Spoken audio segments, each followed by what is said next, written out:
It's a staple in East Houston, serving Fidelity, Jacinto City, Pleasantville, Fifth Ward, North Shore, Wood Forest, Galena Park, Channel View, offering free delivery to those areas and others. Most insurances are accepted. Mercury Drive Pharmacy is open Monday through Saturday for your convenience. Phone 713-674-6122, 713-674-6122. Mr. Muldrow and his staff are happy to serve you. Mercury Drive Pharmacy, 918 Mercury Drive, south of I-10 East. All right, then. All right. Good morning. Hey, everybody. Good morning to you. I am Paris. All right. Now you can join us on YouTube. You can join us on YouTube this morning. You got me. You got me on YouTube. You go to YouTube, The Source. We have to make some adjustments for you. It happens. You know that by now. As a matter of fact, there are many others now who are having to make adjustments with these newfangled gadgets, and that's okay. This is new technology too, even for the tech bros and sisters. Yes, indeed. So good morning to you. Let's look at some of what's going on around the world. Let's look at our own country. I hope we remain bullish on the outcome, even as we acknowledge that we've got work to do in this country. And I hope we can get on with it, because we have to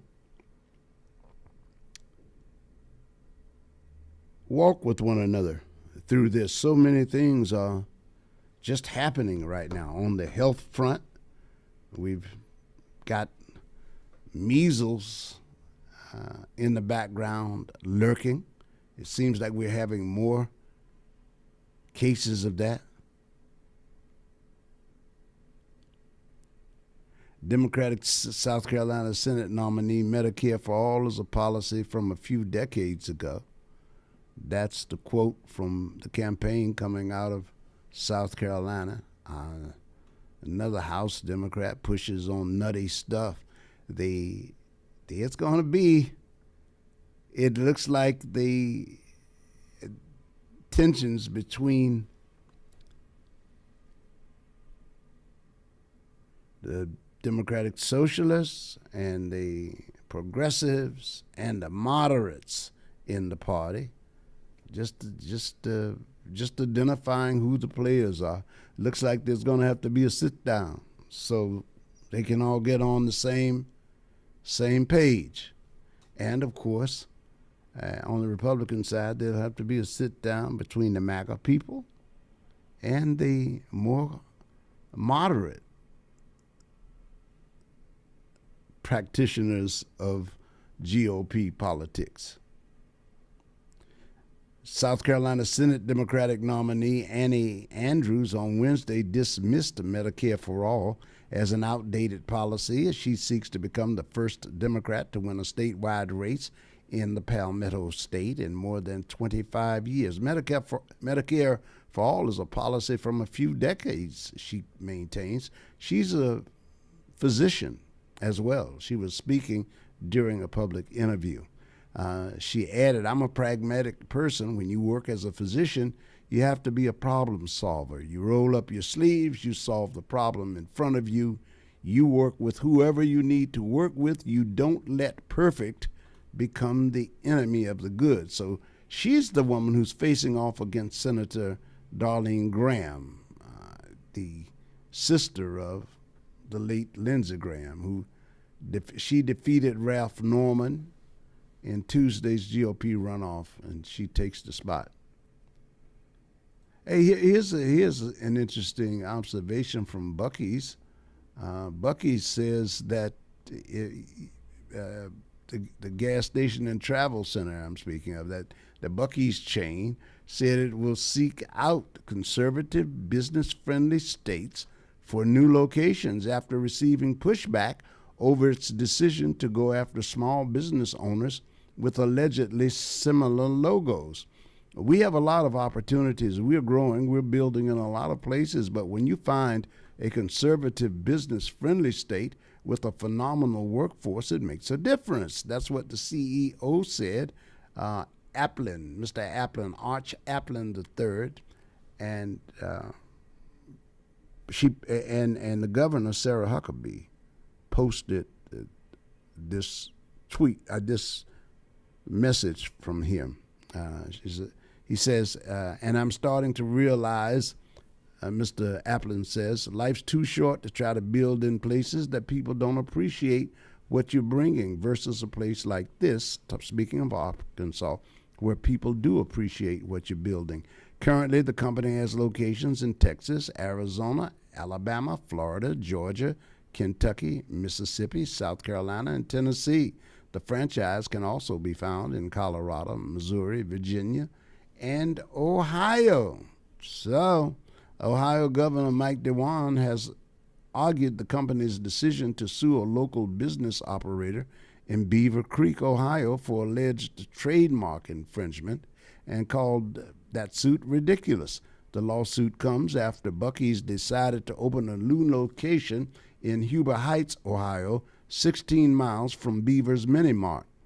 To see this, that they're coming after a small business like this, it upset me like it did a lot of Beaver Creek residents, is what the resident Sam Bryan said in an interview, and he's a resident in the community. So there's a lot to talk about today, and let's get on with it this morning. Good morning, I'm Paris. Hello, caller. Yeah, there's always a lot to talk about, Paris. There is. I should write it down what I want, but I'll try and get to it fast, Paris. Allow me a few extra seconds. First of all, good morning to Colonel Bobby Ray, okay? Colonel Bobby Ray, my question is, did you order the Code Red? I've been seeing some movies, and speaking of movies, I mean, a few days ago I saw, I've seen it before, I forget how many times, Malcolm X, okay? Mm-hmm. Assuming it portrays everything correctly, they didn't take creative license. I would like the audience, especially the person who brings up Malcolm X almost daily, recommend me some books on the backstory, okay? There's always, like the song you were talking about, there's always some I'm calling it a backstory, yeah. You know. I'm an avid reader, and there's more than one or two books on Malcolm, right? So yeah. But sometimes they'll give me a talk. But Paris, but you're asking a good thing. I mean, Alex Haley has a book by him, and there's another one on the reinvention. It's called The Life of Reinvention. That's by Manning Marable. Okay. Marable. It's called. I'm making notes. Yeah. Yeah. It's called A Life of Reinvention. It followed. It followed Alex Haley's book, I do believe. Oh, okay. Yeah. So, I mean, it was a different approach on the subject. Different approach on the subject. Yeah. So little time. Paris. Okay. Next item, and you can give me the quick answer, and I know you could say a lot, but I want to get to the other stuff. It's the song by Dolly, "I Will Always Love You." The Whitney Houston. Is that called a cover of a song, right? Yeah. It is a cover version, but it's one that, when anybody does obviously. But, it is. In my mind, that's the all-time greatest. My word, I guess, and I guess that's the word I'm. It's supposedly technical. That's correct. The greatest cover song, cover version, I guess, right? Of all time. But who decides? Oh, because it was years after Dolly sang it and wrote it. Who decides? Oh, the manager or somebody hears it and says, this would be a great song. I mean, it's not they get agreement. They get agreement before they start, Mike.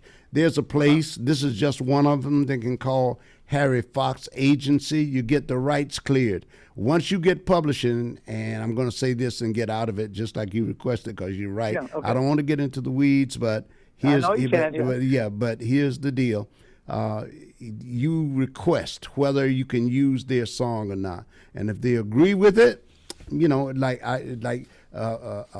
Dolly and I think was Mickey Cheryl? No, Cheryl wasn't there. She was the sole writer, so she could determine whether they used it or not.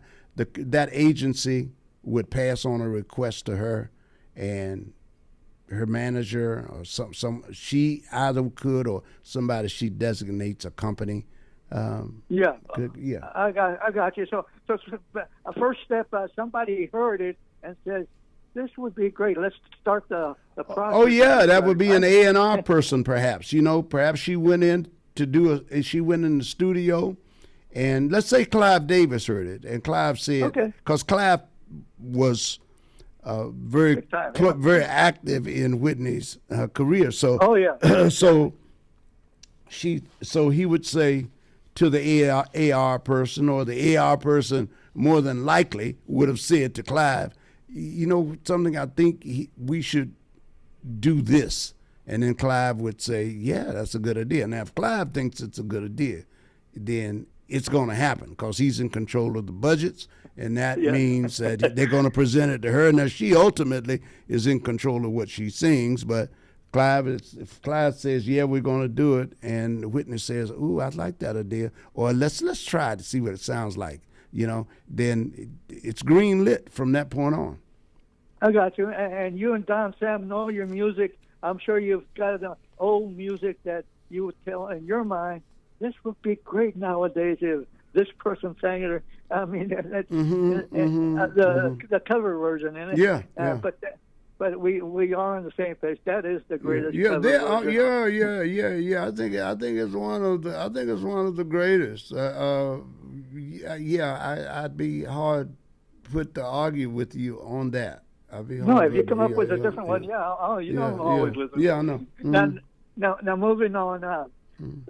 Look, as far the mindset of the person. Next week I'm doing another ultra race.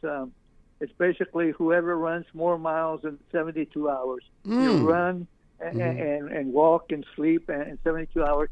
Yeah, I do get physically and mentally tired. We all do when we're out there. But there's a mind over matter, if you will, and there's probably a better term for that. The mind will control the body, and out there, I actually, and other people do it, verbally out loud say, I feel awesome. Yes. I am great out there. And the conscious, the subconscious doesn't know, and it goes along with the energy, but so it does work. Like the old thank you for with the Reverend Ray. When the boxer gets hit with a good one, they smile. That's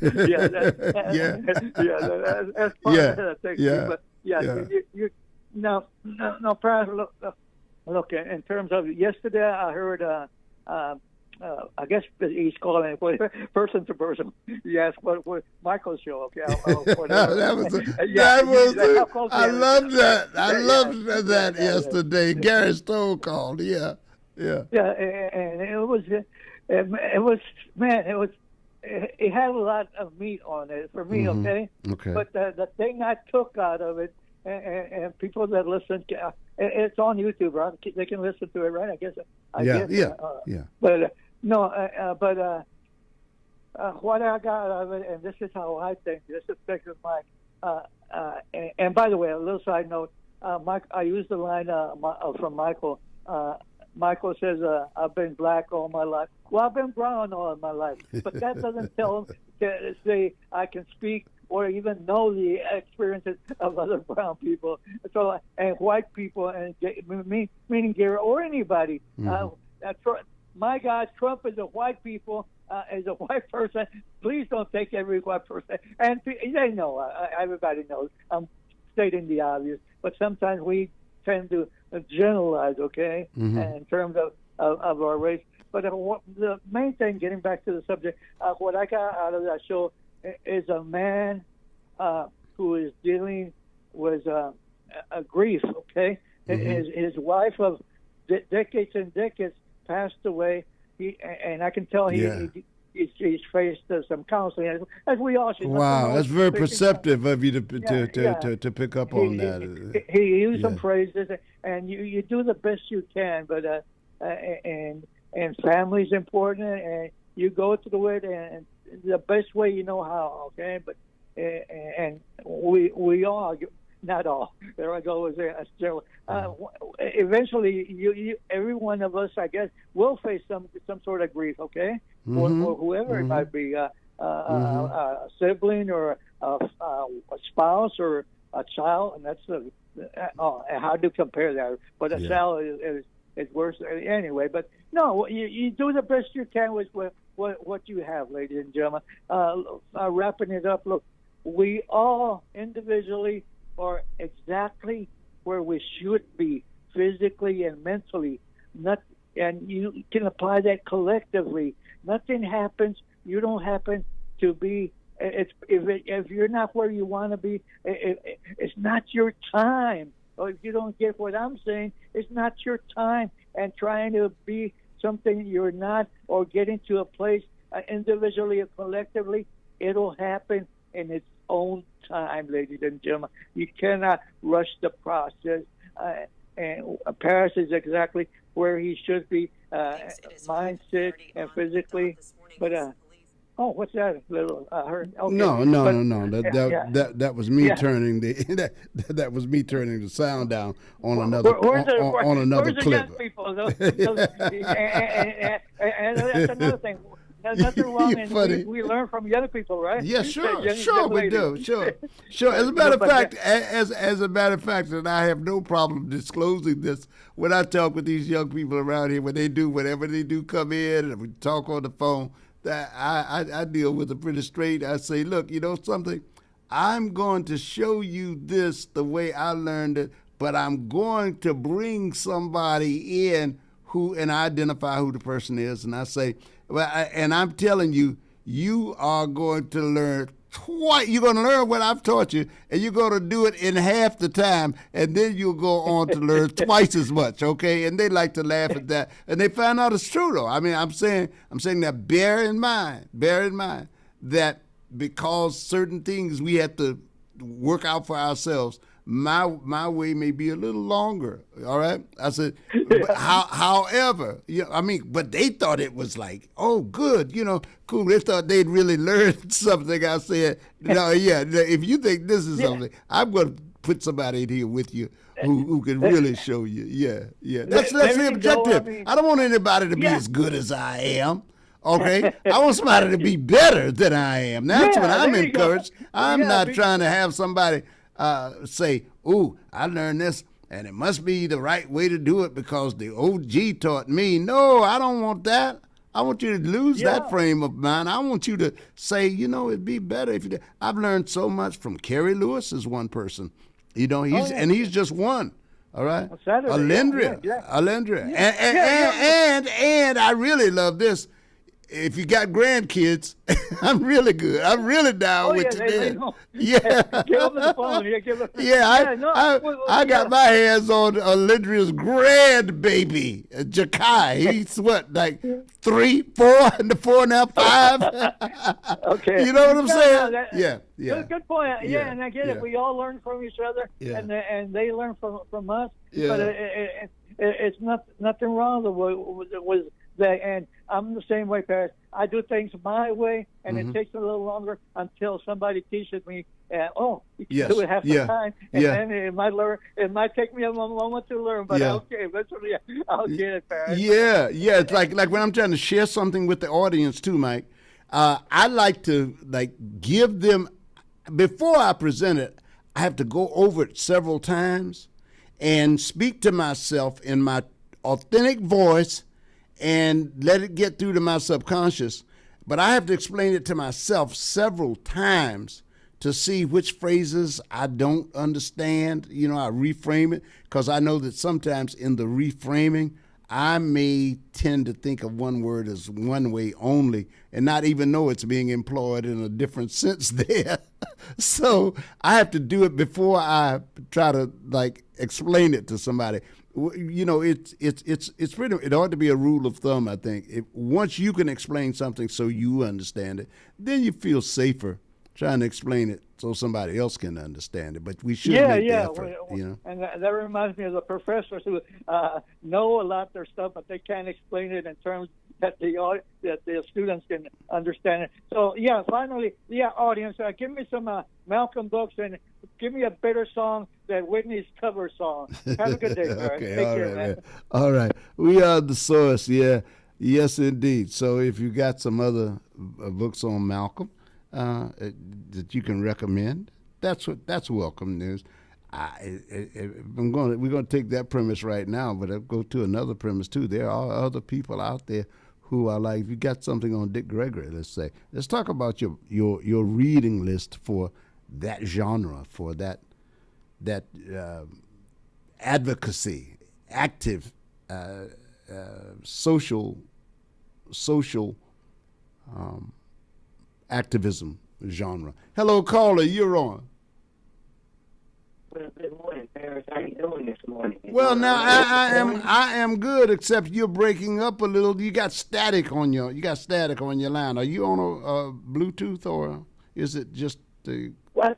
I don't think this is the Bluetooth. I think this is the AI too I'm on right now. What do you think about that? It could be green, red, or orange. I don't know. Yeah, what makes it be called it a Bluetooth? The color blue? I don't know. I don't know. Watch this here. Oh yeah. There you are. See, I know this guy, and now I know that voice, don't you? Yeah. Can you hear me a lot better now? See, there you are. Hello, Mark. Oh, okay, then you can hear me a lot better now, can't you? Yeah. That goes. That's what I was saying. You asked me was I on Bluetooth. Yeah. I don't know if I was on orange tooth or yellow tooth or AI tooth, whatever tooth. What makes it Bluetooth? No, you're right. That's just a brand. Yeah, blue. You're right. You all right. You know, my phone ain't blue, but I know we got to go with whatever this. Yeah, but you understood. Fortunately for me, you're a smart man, and you understood the question. Yeah, so I get what you're saying. And you're an honest man. You're an honest man. Yeah, I'm honest. I'll tell you right now. So anybody that believes in this man and what Trump is doing and any ideas, I can't follow them because Trump and these Republicans are no good. As of right now, as we speak in this country, maybe it can change the next 10 or 15, 100 years. I don't know. But right now, as we speak, I don't like nothing that this Republican is what they're doing. But anyway, Paris, we got a problem. Okay. We got a big problem here in the United States of America, y'all. It's something going wrong. It is too many of us coming up dead, hanging, and stuff. We got a problem, y'all. This is something serious, and I can't understand the life of me. Where's the governors and the mayors and the police chiefs and all these people in these cities and states? Where these people that are black people that are being hung, you know what I'm saying? And then they saying that they doing it themselves. It's no foul play. Man, this is huge, y'all. The problem that I see is that, you know, when us men were being shot by police officers, unarmed black men running away from them, wasn't in harm. You know what I'm saying? Yeah. I mean, Kaepernick did something for us, y'all. We protested. We talked about it. That was big time. Now, we had a bill that was trying to pass us to protect us. That was the John Lewis bill, y'all. And we had enough people to do it, but we had 3 Democrats. They kicked it to the curb and didn't let it go through. Oh, it's about time. And I'm telling you right now, I don't know what petition y'all going to get, but I'm starting a petition as we speak right now. I think this young man by the name of Al Green, I know he's not going to be it no more. I know they voted him out. But he's doing a good job while he's still in office, y'all. He's still continuing his job to the last day he's in that position, man. We got to do something, man. We got to get some type of petition to where we can get the governor, the FBI, somebody to start looking in what's going on across this country when it comes to us. That's just too many people, black people, Paris. Yes, and it is. All we're doing is just talking about it. That's all we do. That's all all they doing is we talking about it. But the government, that we elected these officials are not taking it seriously. That's it. That's huge, because if that was that many white people or any other race of people that was being killed like that, hanging and stuff like that, parents, there would be some executive orders. There'd be some stuff going on right now. You know what I mean? Mm-hmm. So we got to take this seriously, y'all. This is nothing to be playing with right now, because. Give us a suggestion. What do you suggest we do? What? I think we need to get behind. I think we need to get behind Al Green. I think we need to get behind Al Green and try to get this man up out of office. Him and his vice president, and try to recuperate. And then after that, get the House and the Senate, because the election is coming up now. We need to put as many people that we know that will get in and try to get these laws in our favor so they can't harm us. Because right now, as long as the Republicans is running the House and the Senate, y'all, we don't have a leg to stand on. People can do whatever they want to do to us. That's all they're going to do is say no foul play. But I'm going to ask you something right now, Paris. As you walk out that studio today, and you just come into our communities or walk around in our communities, and you know what I'm talking about, Third Ward, Acres, whatever you want, South Park, whatever you want to call it. How many black folks you know that walk around with a rope in their back pocket? I don't know of any. That's what I'm talking about, man. We're not walking around with these ropes. These people are not doing that, man. Something's wrong here. And so if y'all have a heart, we need to give some kind of petition to let these people understand what's going on. So we really need to get politicians and actors and celebrities, all kind of folks. We need to get them involved in what's happening here. You get what I'm saying, Paris? Because right now, it's not looking good, man. It's not looking good, especially on on the Carmelo's case. You know, these people then hijacked him, took him, and now we come to find out that the prosecutor and the defense attorney had a backdoor dealing, man, to not let these boys' background come up in the middle of a trial, to show how racist they are, how they use the KKK, how they did black folks and stuff like that. You understand? You get what I'm saying? Mm-hmm. And it seems like when they say they're going to take their country back, y'all, well, hell, that's what they're trying to do now. Well, let's look at let's look at let's look at some cases here. The most recent one that I can account for is in August, there's a woman named Tasia Fortune. We spoke about this last week or week before last. The 20-year-old black woman was found hanging from a tree behind an abandoned home in Jackson, Mississippi. And it says that the authorities opened an investigation into the circumstances of her death, but they haven't come back with it. They came back with, I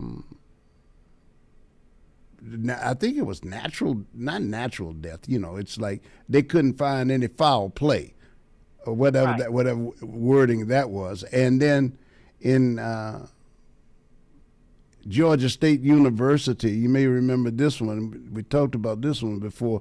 There was a 20-year-old woman by the name of Kyle Basinger from Georgia State University who was found hanging in a park in Cobb County. And the police ruled the death as a suicide after reviewing surveillance video. And then finally, Dre Reed in September of 2025, before that, he was a 21-year-old student. He was found hanging from a tree on the campus of Delta State University in Mississippi. That's another one in Mississippi. Officials ruled that one a suicide, though family members later faced conflicting details and sought independent reviews. I haven't heard about how those independent reviews, I haven't received any updated information about it. Have you? You know anything? I haven't heard. No, we haven't heard any updated. Then just the recent one was, what's today's date, y'all? Is the day the 27th?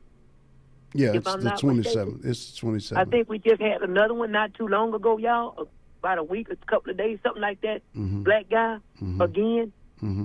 let me say something, and I'm being serious. Say, this is what was going on back in slavery, y'all, when they was hanging them, and they didn't give a care. When they investigated, no rule, no foul, no play, no nothing. Mm-hmm. You get what I'm saying, Ferris? This is what we're hearing it all over again. Like they did it on their own. Just back in the days when he found a man hanging, we know who did it, but they never got a trial. Nobody was never charged. Nobody was convicted. Back then in slavery, they didn't care. Am I correct? Yeah. Yep. And now look what's happening now. Back to back, back to back, back to back, back to back. But ain't nobody saying nothing. They just said we doing an investigation and just follow our lead. Whatever we say, this what happened. This is what it is. No foul play. Well, at least here in Houston, the outcry produced a closer look at the case, and Ben Crump was able to get with a team of lawyers, Jasmine Crockett, and I forget the other, I can't recall the name of the other distinguished attorney, but I think there were 3 or 4 on that case, and they've asked for a new trial. That turns out not to be happening. I don't know what the answer is. I'm talking about the Carmelo Anthony case. The Carmelo, they had a motion for new trial. Yeah. They first had the motion to accuse the judge. And he did recuse, yeah. They recused him, but then they backdoored and turned around, and all the evidence that he had, the judge had on him for the motion for new trial. See, this is the deal, y'all. These people, now we're trying to figure this one out. Both of those judges that oversaw Carmelo's case for a motion to accuse the judge and a motion for new trial, they were retired judges that just came out. I guess the county gets them and bring them in. But my thing is that the retired judge that did the motion for hearing for the new trial, he just denied it and didn't give no examples, no opinions, no nothing. They said, well, we're going to get a petition to get him to talk. Well, if he's not an elected official, he's just a retired judge gone back home. He ain't going to give you no opinion because he ain't got nothing to lose. He got his check, he gone. But if it was an elected official that was sitting on the bench and you didn't give it to us, we can turn around and we can vote him out. So I'm trying to figure out how does that process work. You get what I'm saying, Ferris? Something just don't sound right. Well, we vote for judges in Houston. We vote for judges in certain Houston, in certain Texas districts. It may be all of them. I don't know, but but what I was trying to say is that okay, listen. They asking the judge who presided over Carmelo's motion for new trial. See, he's just a retired judge. So what I'm trying to say is that they have a petition to make a retired judge give an opinion, right, of why he ruled the way he ruled. He don't have to come back and give you no opinion because they don't have to. But if it was a sitting judge that was elected for that county, or it don't really matter. Well, let's. But see, there are a couple of things. One is lynching. That's in a separate place. But on the Carmelo Anthony thing, we do have their reasoning, and we got to take a look at that. State District Judge John Roach Jr. Was recused by a senior judge. He was recused by Judge Hawley, who granted the defense's motion to recuse Judge Roach. So he was a retired judge. Well, he was the senior judge, Sid Hawley. I don't know anything about him except he says he was a senior judge in that district, so he gets to make that decision. Now, they did this because Anthony's defense team was arguing that post-trial media comments made by Roach, made by the judge who was recused, this was their reason for asking for a new trial. And he said something that Roach said in a televised interview, because he said the jury got it right, they said that created an impression of bias and it compromised the judicial optics. So that's their reason for asking for this judge's recusal. And they got that from the senior judge, right? And then but so here was what Judge Harley had to say. He noted that Roach did not explicitly violate ethical canons, but he did rule that an outside observer, I think that's who you're talking about now, could reasonably question his impartiality moving forward. So what came next was retired District Judge Michael B. Chitty was assigned to take over those hearings for Anthony.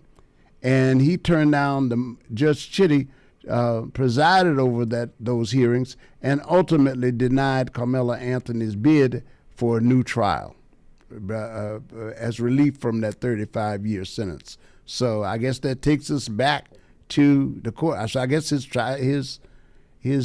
sentence is going to stand. But those are the steps we went through. So I'm saying the hangings are one thing. In the Carmela Anthony case, we got all of the actors involved, so that's different.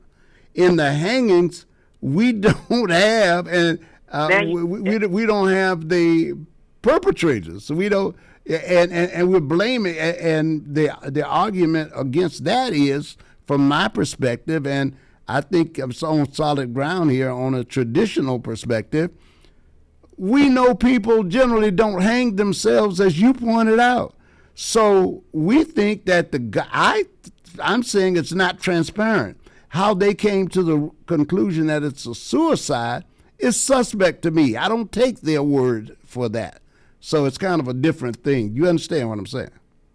I exactly understand what you're saying. What I was trying to get my point across is Judge Chitty.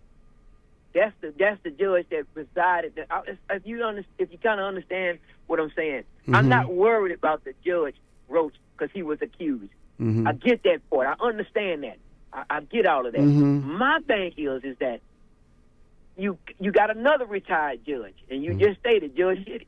He came in and he presided over the motion for hearing for Camille for a motion for new trial. He did it. It's an order just sitting there. He just signed this order there. He just signed the order without no opinion, no reason why he did what he did. You get what I'm saying? So at the end of the day, you can't force him to give you an opinion. Because he's not a sitting judge. He's not elected. He's just out of retirement. Any minute, mighty mo, just go get him. Now watch this though, Paris. Now I'm gonna flip it on the other side. That county down there only got one black judge sitting on the bench. Her name is Angela.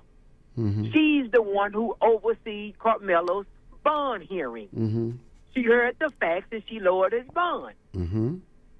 So just imagine if she would have been the one who oversees Carmelo's motion for new trial, then they would have had an outrage. The white folks would have had a huge outrage if she would have did it.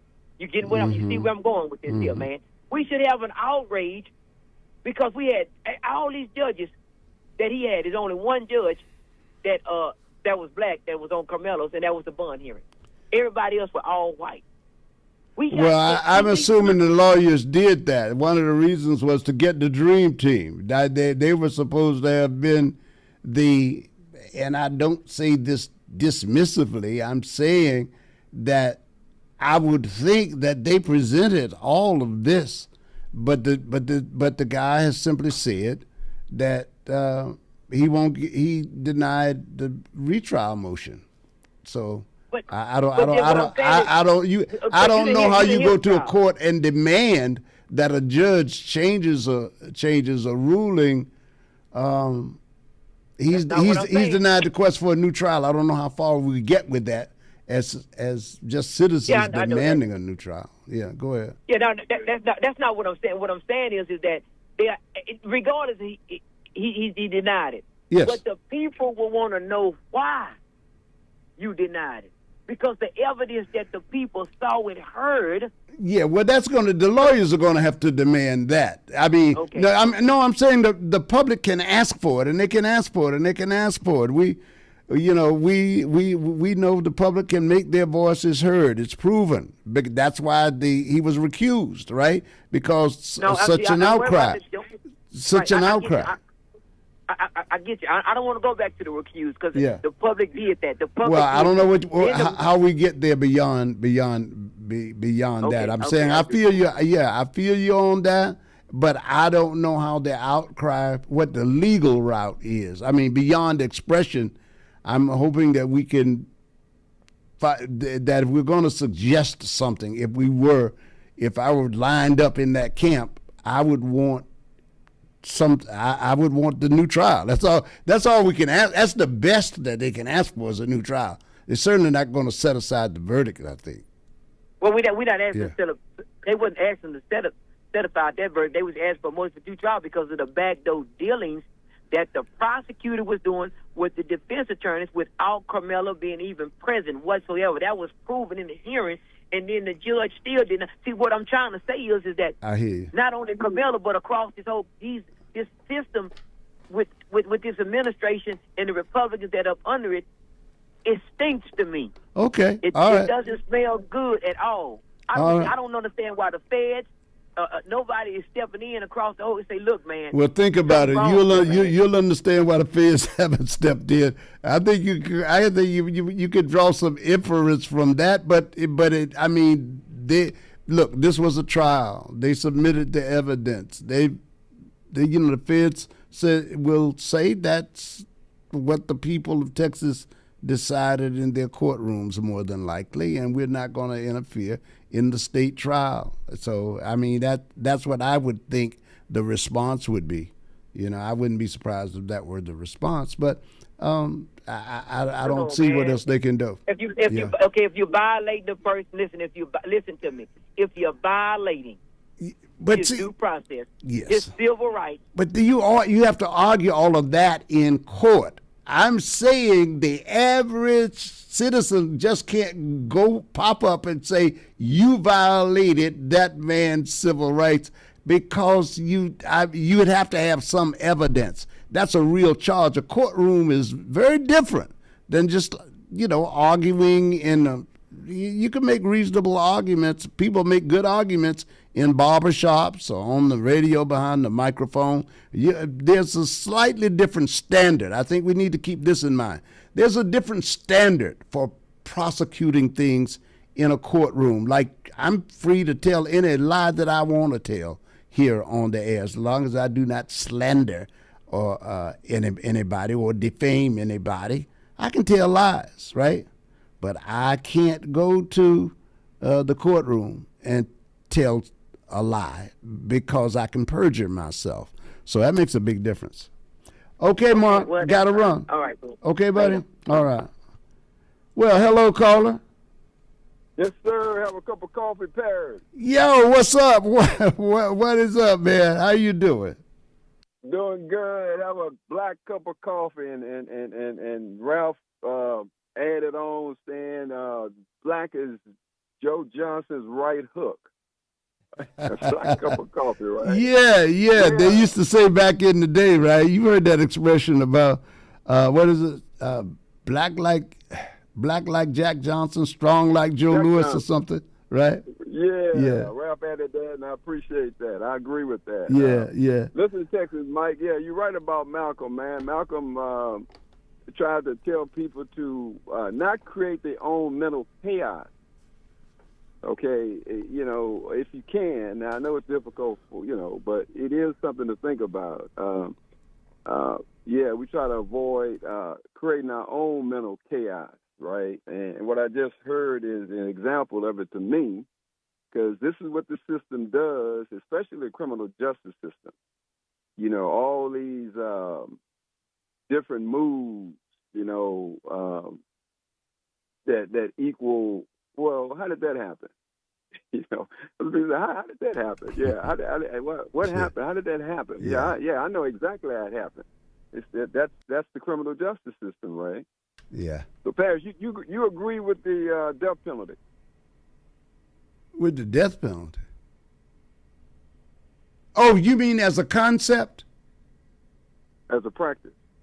No, No, I don't. I would probably have an exception to. Somebody may be able to find an exception to it. I probably could find an exception, but I don't agree with. I don't agree with killing anybody if you can't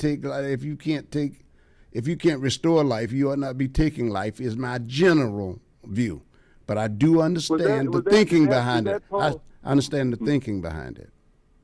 Yeah, I wasn't clear about your answer, though. You said you said something about an exception, but then you said you don't agree with. So, do you agree that some people should be put to death when they commit heinous crimes?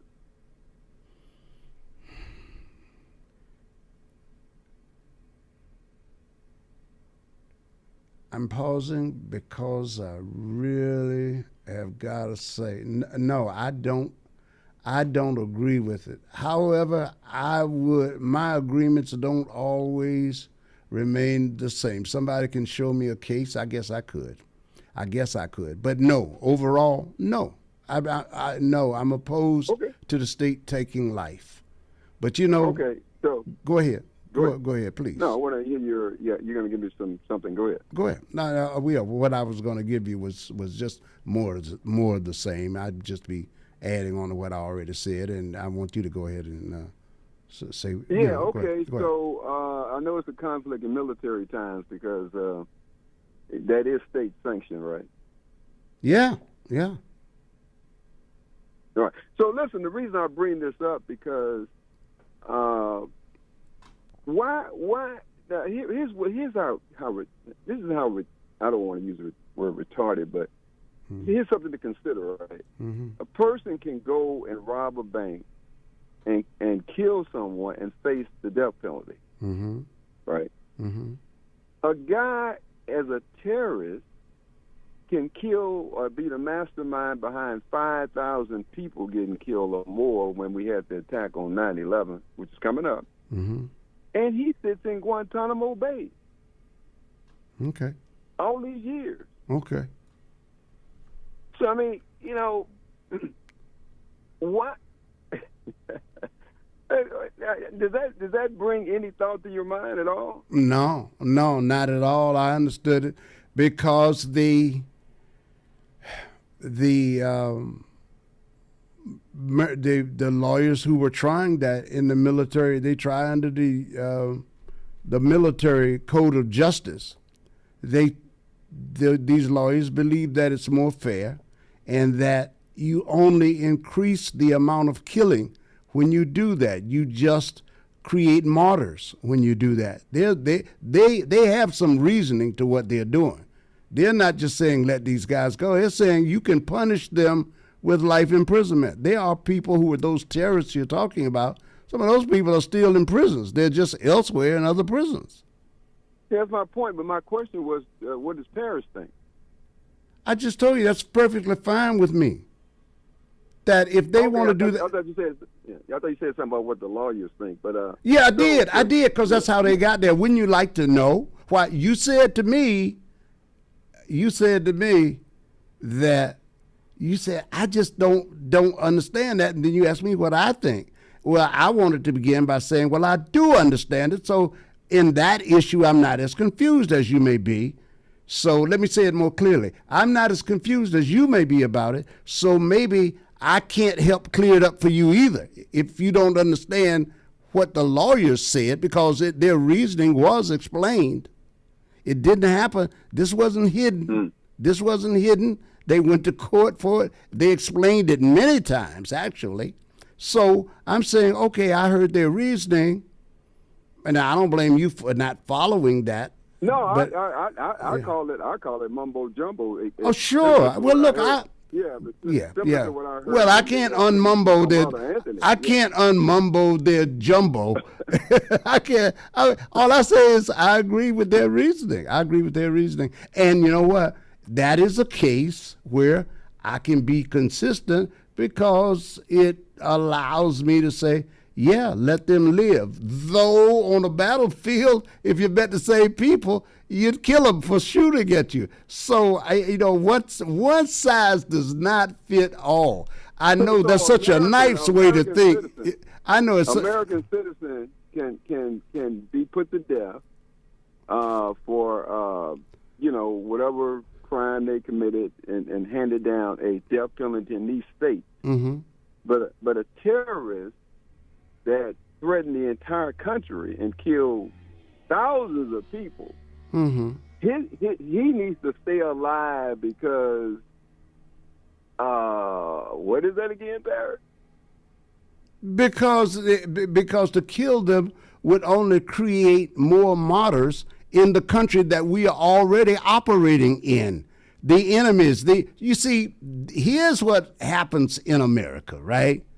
You began your thing about how many people were killed here in New York, and that's a great sentiment. That's true. Well, don't you think other people care about their citizens too? Don't you think? And the military had to think about not just the people who are sitting at home reading newspapers, having academic discussions about murder and war. They've got to think about the actual agents that we've got deployed in other countries. Maybe you keep some of those guys alive and you can use them to exchange for American hostages. You know, Americans don't always just go in and commit these daring deeds and ride off into the sunset and come back home. We've got prisoners in other countries, and we've got to think about what you kill.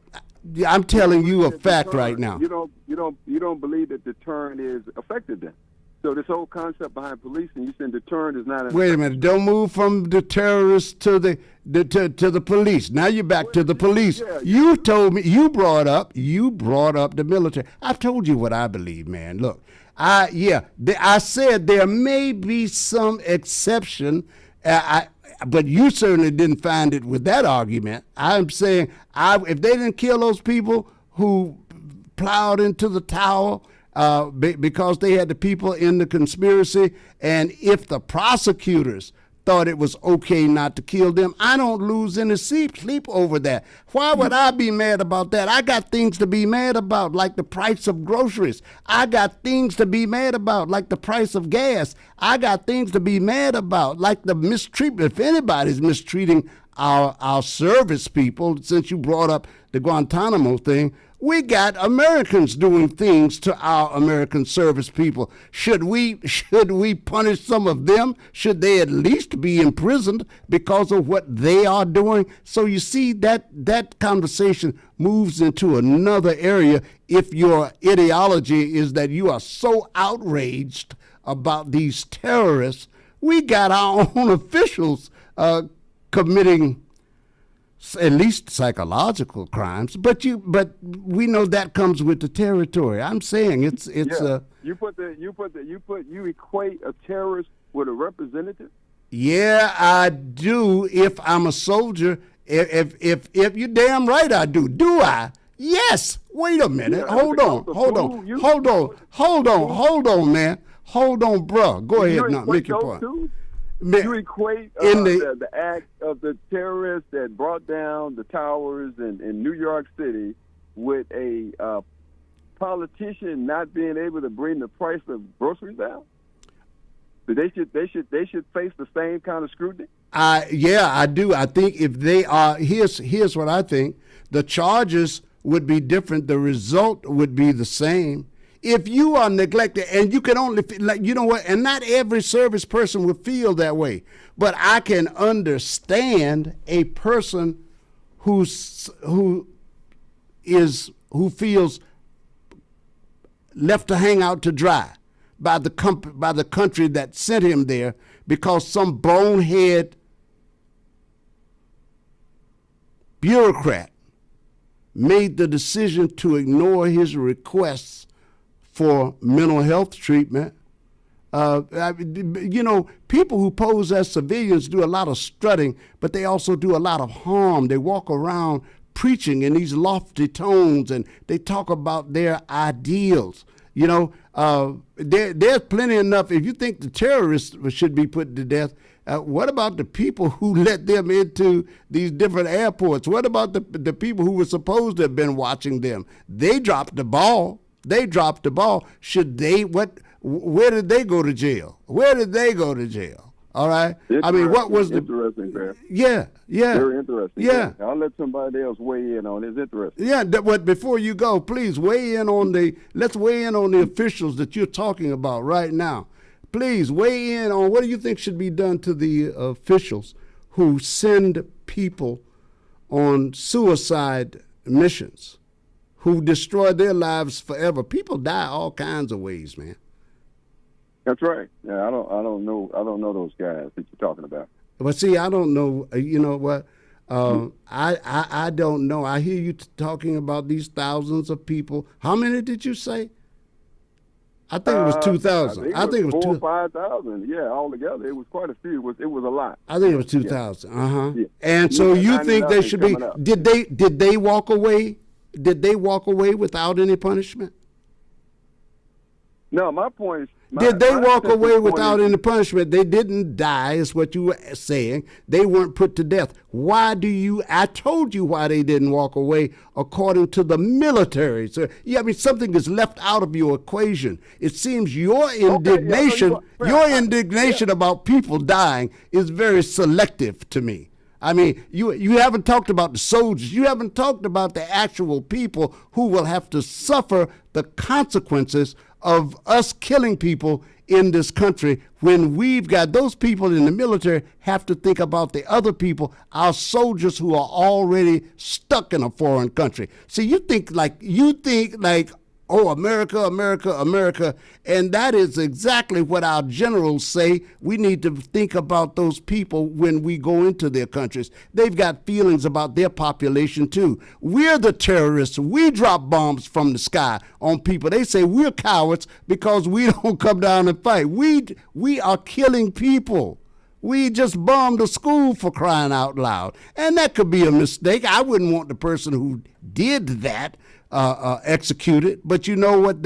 That's exactly what would happen if they got caught. Wait. You saying that the person who dropped a bomb on the school, you wouldn't want to be executed? Yeah. The American. Wait a minute. Because the person. I gotta go, man. Because the person didn't decide to do that on their own, and I also said, but the people who live over there would.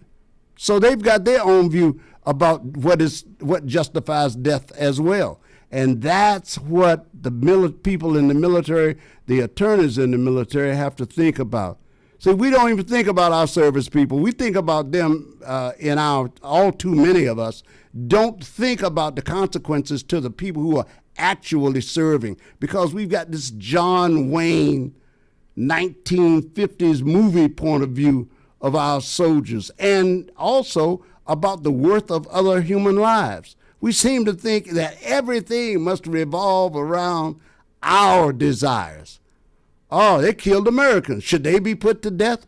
Listen to the phrasing. You think other people don't think we should be put to death because we are killing people over there? Yeah, so that's why I take that approach, bro. Hello, caller, you're on. Ooh, Uncle P, I tell you, man. Like my mama used to say to me about Michael Harris, I need to send you a sympathy card.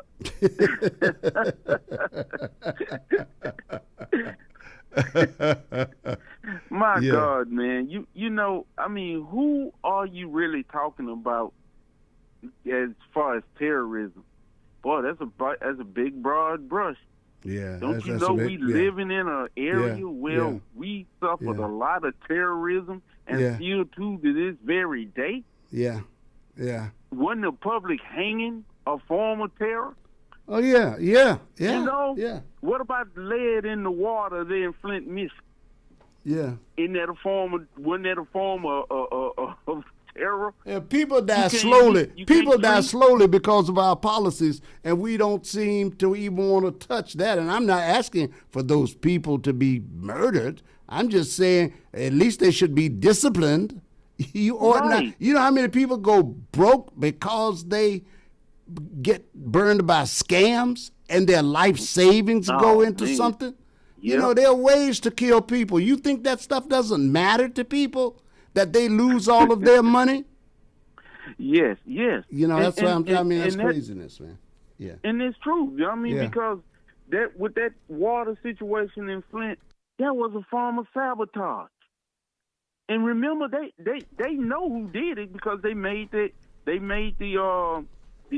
decision to turn it off and switch it over to the black community. Yeah. I mean, have we forgotten that the destruction of Move Day in Philadelphia? Oh yeah, where we dropped bombs. We bombed inside America like we did in Tulsa. We dropped bombs on people, man. I mean, I hear the conversation, but when they frame it, when my callers frame it like it's only two options, death or let them go. Yeah. That's not true. Yeah. That's not true. That's not true at all. The question is, what is it that has such a great need in you to see somebody die, even if there is an alternate punishment that restricts them for life?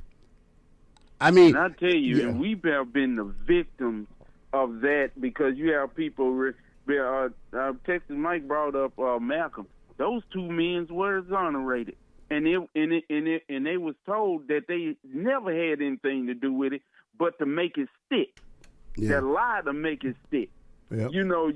You put up innocent people in there. You got a whole bunch of political prisoners that's still there from the Black Panthers. Sure. I mean, so what are you talking about, man? Yeah. Go a little bit more deeper because you cannot just have the tunnel vision and only see just one side. You got to look at a panoramic vision. That's what Uncle P is telling you. It's a panoramic view that you have to look at this because, like I said, you got people that's right now that's political prisoners that belong here. These are service people, right? Or whoever they deem as spies. Yeah. They over there still in a lot of these camps. What's the basketball player? He got let go because we in a different era. But what about those ones that came out of a different era that's still over there? Yeah, that they just refuse to say, well, we ain't going to get them. Look at the embarrassment of President Ronald Reagan. Yeah. At the time, it took Minister Farrakhan and Jesse Jackson to go get that man. And then check it out. They thought they can cut Minister Farrakhan out from there at the White House. So what Reagan did, he go shake the minister's hand behind a pole. but it's there in the Reagan's library. So and so I'm gonna let this go at this here. What our brother was talking about with the Carmelo Anthony thing. Yeah. I mean, we all, man, this is America and we know what we're looking at. You talking about these are brothers up there. Those are brothers. So the prosecution is the brother to the lawyer. If the lawyer is a liar, the prosecutor is a liar, the lawyer is a liar, then the lawyer is also the brother to the judge. And what makes the judge any more better at being another liar, then the district attorney, then the police. So everybody is the brother of the brother. Yeah. So all this celebrating, I mean, I did not celebrate. I saw right. That's all we ask people to do. Look, I tell you guys, I don't try to run to be the first on a case because I know there are a lot of emotions involved, things to shake out. And it's going to slow down, and then because we're going to get misinformation. But I mean, I just want us to at least see it clearly. Let's get some understanding of who we're going to be angry with, and what do we do with our pent up anger? How do we do it? What's the best approach to it? Right. Yeah. Well, I appreciate this call, and I. Also, with the things that's going on down here, if y'all notice something about these hangings, they're taking place down here in the South. Yeah. And unfortunately, I think somebody said it was yesterday morning, they found somebody else there in Carolina.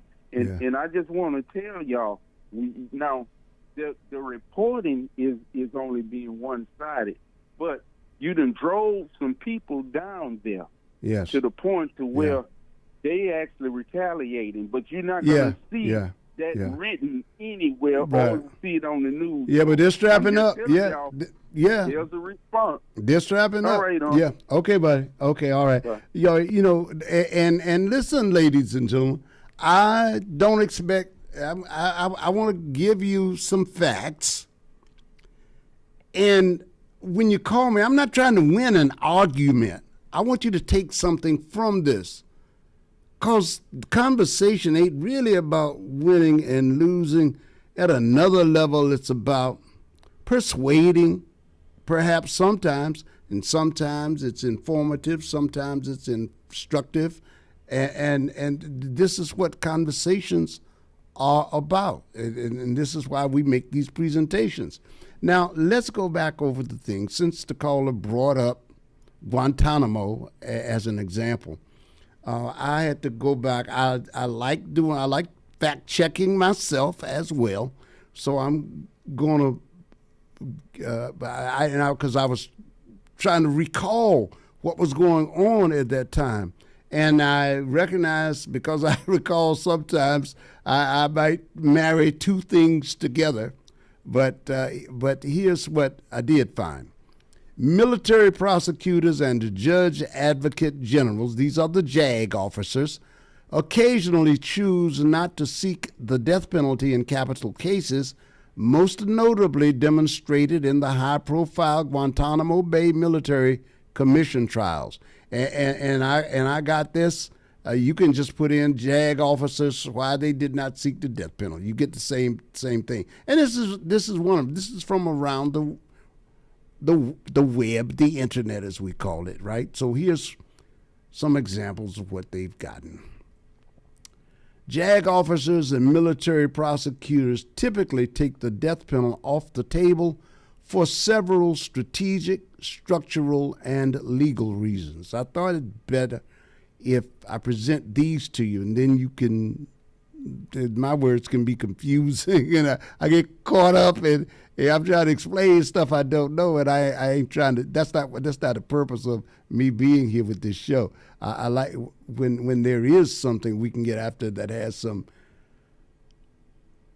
expert testimony or expert perception of the matter. I'd like to invoke that when we could. All right, evidentiary contamination from torture. In terrorism and high-security military cases, defendants were frequently subjected to enhanced interrogation techniques or torture while in CIA custody. Because statements obtained through coercion and torture are legally inadmissible, prosecutors face a massive hurdle in proving a capital case. Agreeing to a plea deal for life without parole allows prosecutors to secure a conviction without risking the case falling apart over compromised evidence. All right? This is why they accepted some plea deals. Because agreeing to a plea deal for life without parole allows prosecutors to secure a conviction without risking the case falling apart. Here's another reason.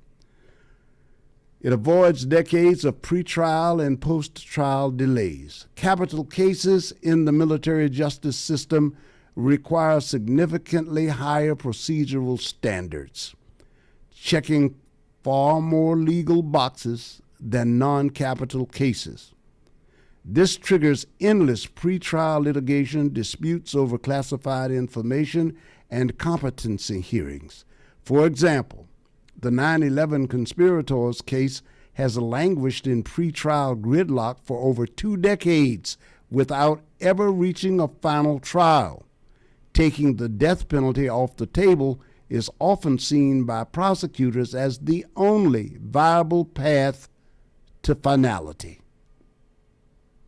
So these military lawyers, and I keep talking about military lawyers for a reason. If you've ever been in the military or you know somebody who has for a substantial amount of time, one of the first things they teach you when you get in there, I don't know whether they still do this or not, but they would tell you the military code, the Uniform Code of Military Justice is one of the better systems, and they will tell you the best system, better than our civilian judicial legal system because of the safeguards that they have in there. They're not doing this stuff by accident. These aren't lawyers who just walked in off the street. They prosecute under, you heard me say before, the Uniform Code of Military Justice, the UCMJ.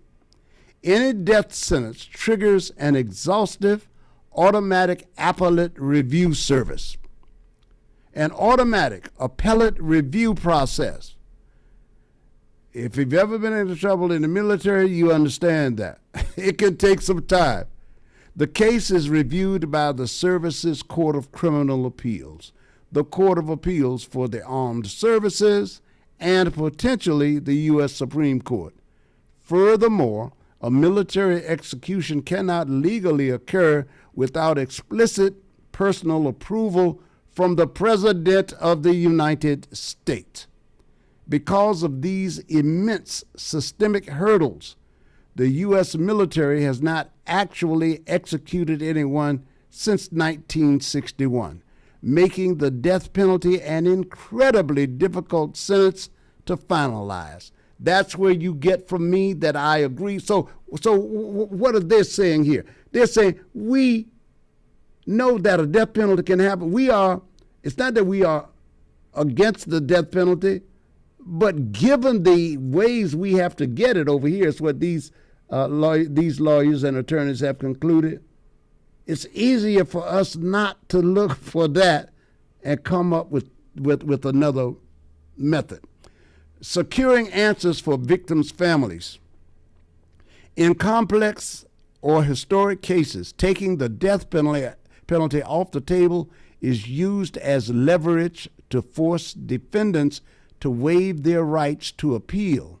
In exchange for a lifetime sentence, plea agreements often legally obligate the defendants to answer the lingering questions of victims' families and fully detail the scope of their crimes, establishing a definitive historical record that a contentious trial might never surface. So these are things that are devoid of the emotional context that we like to blame people for having.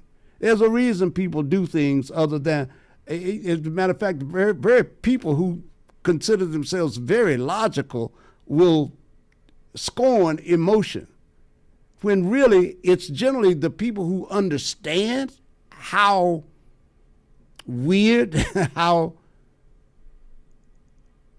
your emotions will tend to make you want to harm somebody or do something on the spur of a moment. So you won't get that immediate gratification of seeing them shot or seeing them hanged, because that's not the answer to everything.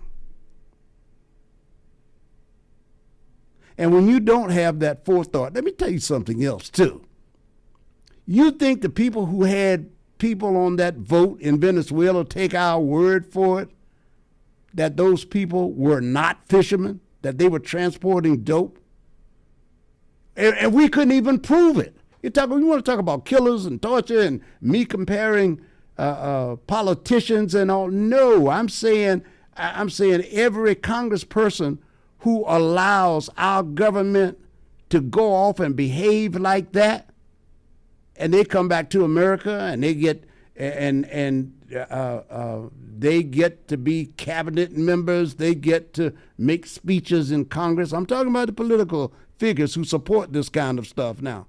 Don't you know these people are wanted for war crimes in another society? Now, what do you think about that? What do you think if they scoop up one of our politicians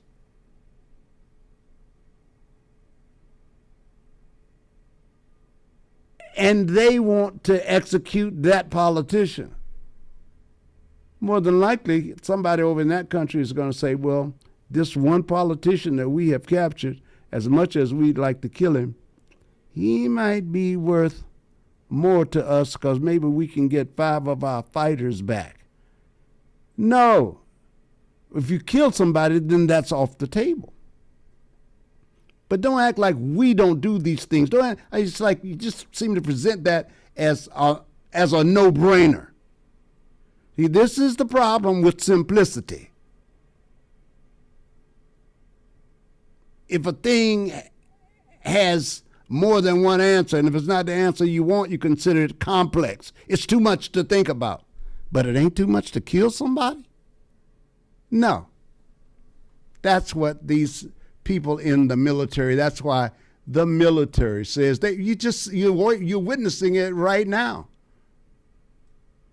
Just read you a story yesterday about how, shared with you a story yesterday about what the generals told Pete Hegseth.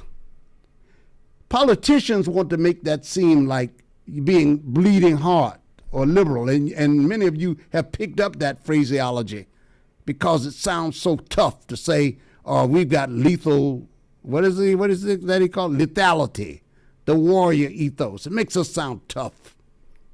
No more trans, no more, and doesn't have an idea at all of what truly extended combat can be like in many countries in this world. Oh yeah, if they do anything to us, we're going to kill them.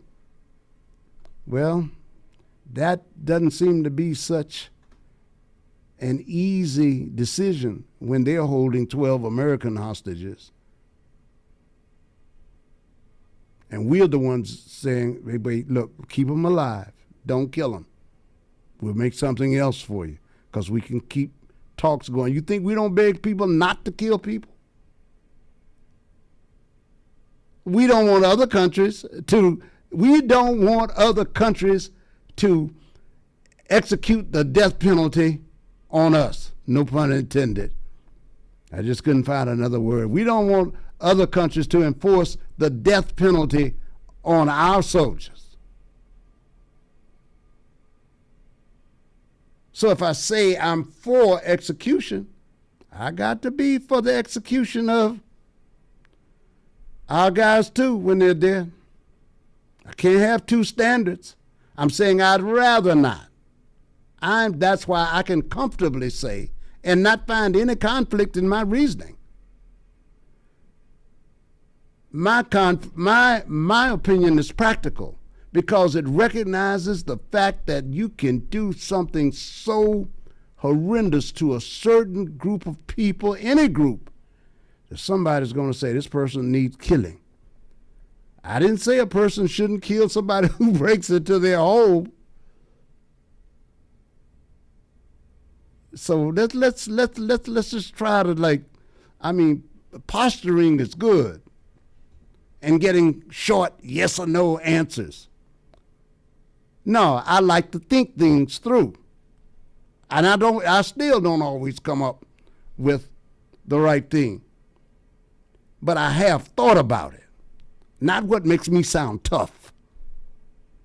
That's how you wind up killing what very well may be fishermen. And because those people are weak and defenseless and poor, they've got dead bodies that nobody will cry for except them. Because the people that were on that boat that we blew up, nobody has to answer for that. But I'll tell you who is answering for it. You know why? Are you hearing these soldiers in cyber warfare? We've got something to worry about. It's always been a part of our problem in the military. What happens when you teach people to kill and they have to do it face to face? Well, now we are hearing soldiers say it bothers them, the guys who ordered, the men and women who have to order those drones to strike, and then come back and find that those people might have been just fishermen. That leaves them psychologically bruised. But we are so bought into this idea of the majestic American warrior that we don't think about what we're doing to these 20 and 19-year-old young people who come to realize the horrors of war. We want to pretend that all of them should be like General Patton. That ain't the real world, my friend. That ain't the real world. So you can come on with your speeches and that whole thing, but I know this, ain't none of your children running down there to join the draft, and I'm assuming you wouldn't encourage them to. My grandson is in as a drill instructor. I certainly did not encourage him to go. I wouldn't have discouraged him. Today I would. All right. But I certainly didn't discourage him at that time. So this is why we can't have a phone conversation. You get as much time as I do on the air, because I'm spending my time trying to add some balance to these slogans and phrases I hear that once you examine them, they are puffy. And I let them go by and large, but here's something you can check for yourself. Look at the reasoning. What about the reasoning behind what people do? Sure, it sounds swaggerish as hell. You sound like a hero. They do this to us, we're going to put them to death. You better think about that. Hello, caller, you're on the air. Hey, Roy Brown down in Florida, what's up? Let me say hello to Roy Brown. All right, now let me say hello to my guy, Bobby Ray Tyrone. What's going on, Bobby Ray? Hey, man, why you sick? Because I keep not squeezing the toothpaste in the middle. I mean, you got a problem with the fact that I think the toothpaste needs to be squeezed from the bottom up and all that. I mean, hey, man, yeah. you gonna be okay, but get what? What, man? We got systems and we got mindsets and we got collateral damage and we got man and humanity toward other men and then I got your little picture on your card. Say, if anybody see him, question him like a bug. Yes, and say, what kind of bug? Ant, dog on boll weevil, what? So, in the words of the great Mark Harris, he say, I don't like snakes. I say, okay. He said, when I see one, I kill one. Yeah. So they come on, Michael, man. But hey, fair, so yeah. I appreciate you trying to look around the room and say, now we're not being judgmental. This is just my opinion. The thing is, so hey, fair, so what you gonna say? And what happened? What are we doing with the president and his wife that we took from Venezuela? But and then y'all never tell me how much is this costing me. Tell me. Yeah. You think all that's free, right? Yeah, apparently. I'm a lawyer, Paris, and I got to pay my cable bill. And so he said, what case are you? I'm on case number 4. He said, well, where's my money at? Well, but, hey. Yes, Bobby Ray. Yes. All right. All right, buddy. All right, buddy. As always, we thank you. Here is something I want to share with you. I've had it for a while. Have I had it for a while. Let me see what it is. Yeah. I've presented this before. I think the last time was back in 21, according to my notes here. 20. We talked about a thing called negative partisanship. And I know people like to say, these facts, and I use that term too from time to time. See, anything I'm accusing anybody of, or I don't even like the word accusing. Anything I charge somebody up for, I have not done it.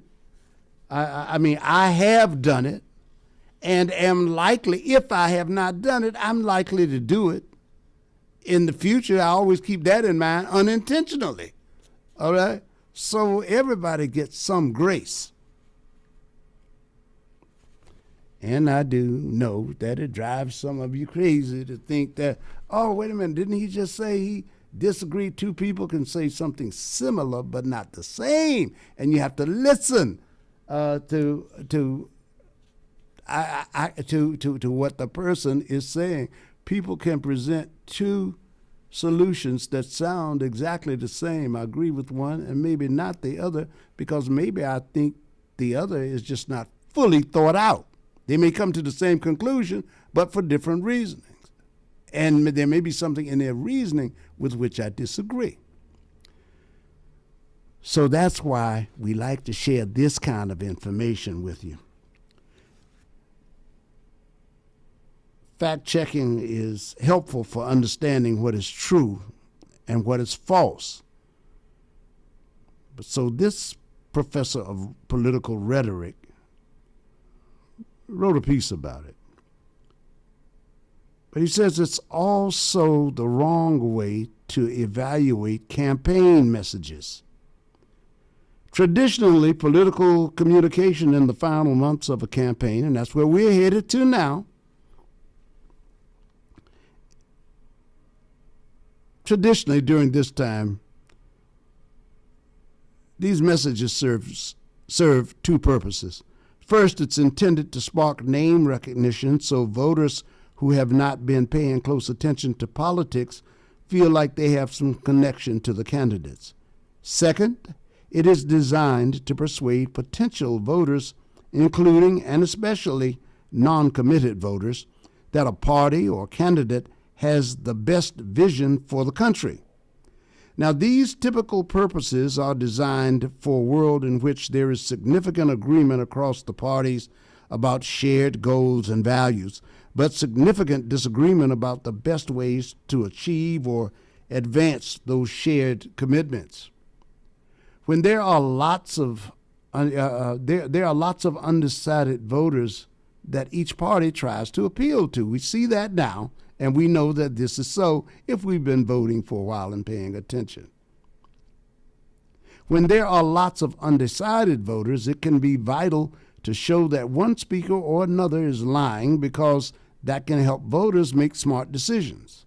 But we don't live in that world, my friends. Instead, we live in a world of negative partisanship. This is a phrase that was first used by political scientist Rachel Bitkofer to predict the 2018 midterm elections.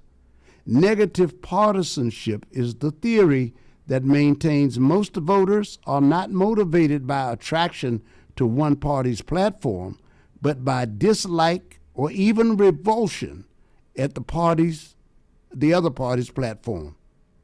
In other words, it's a vote against more than a vote for. If we back away from the wisdom that campaign communication will sway undecided voters and instead think in terms of negative partisanship, then political rhetoric only needs to energize and mobilize a party's committed voters.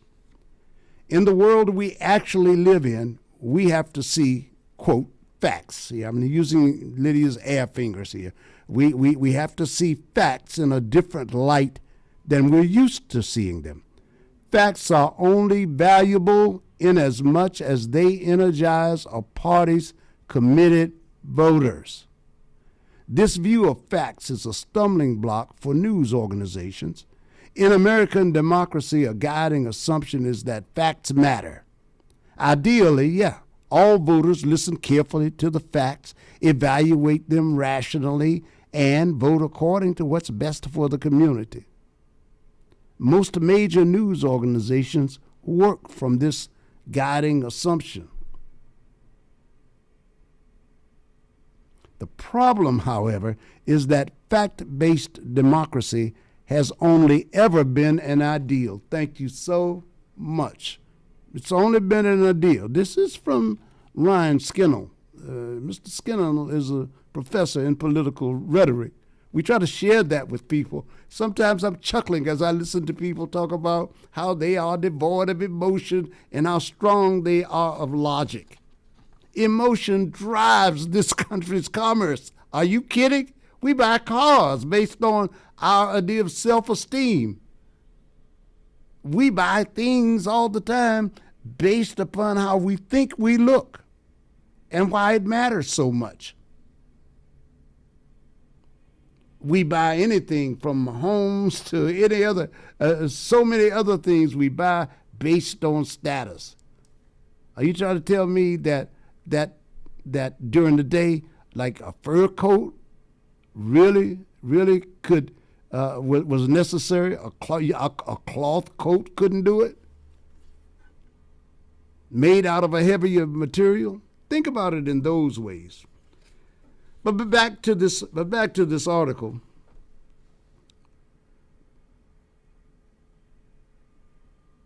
They're treated as somehow it's got a significant pitfall. The problem is that fact-based democracy has only ever been an ideal, and it's got a significant pitfall, which is that feelings and passions are all but out of bounds.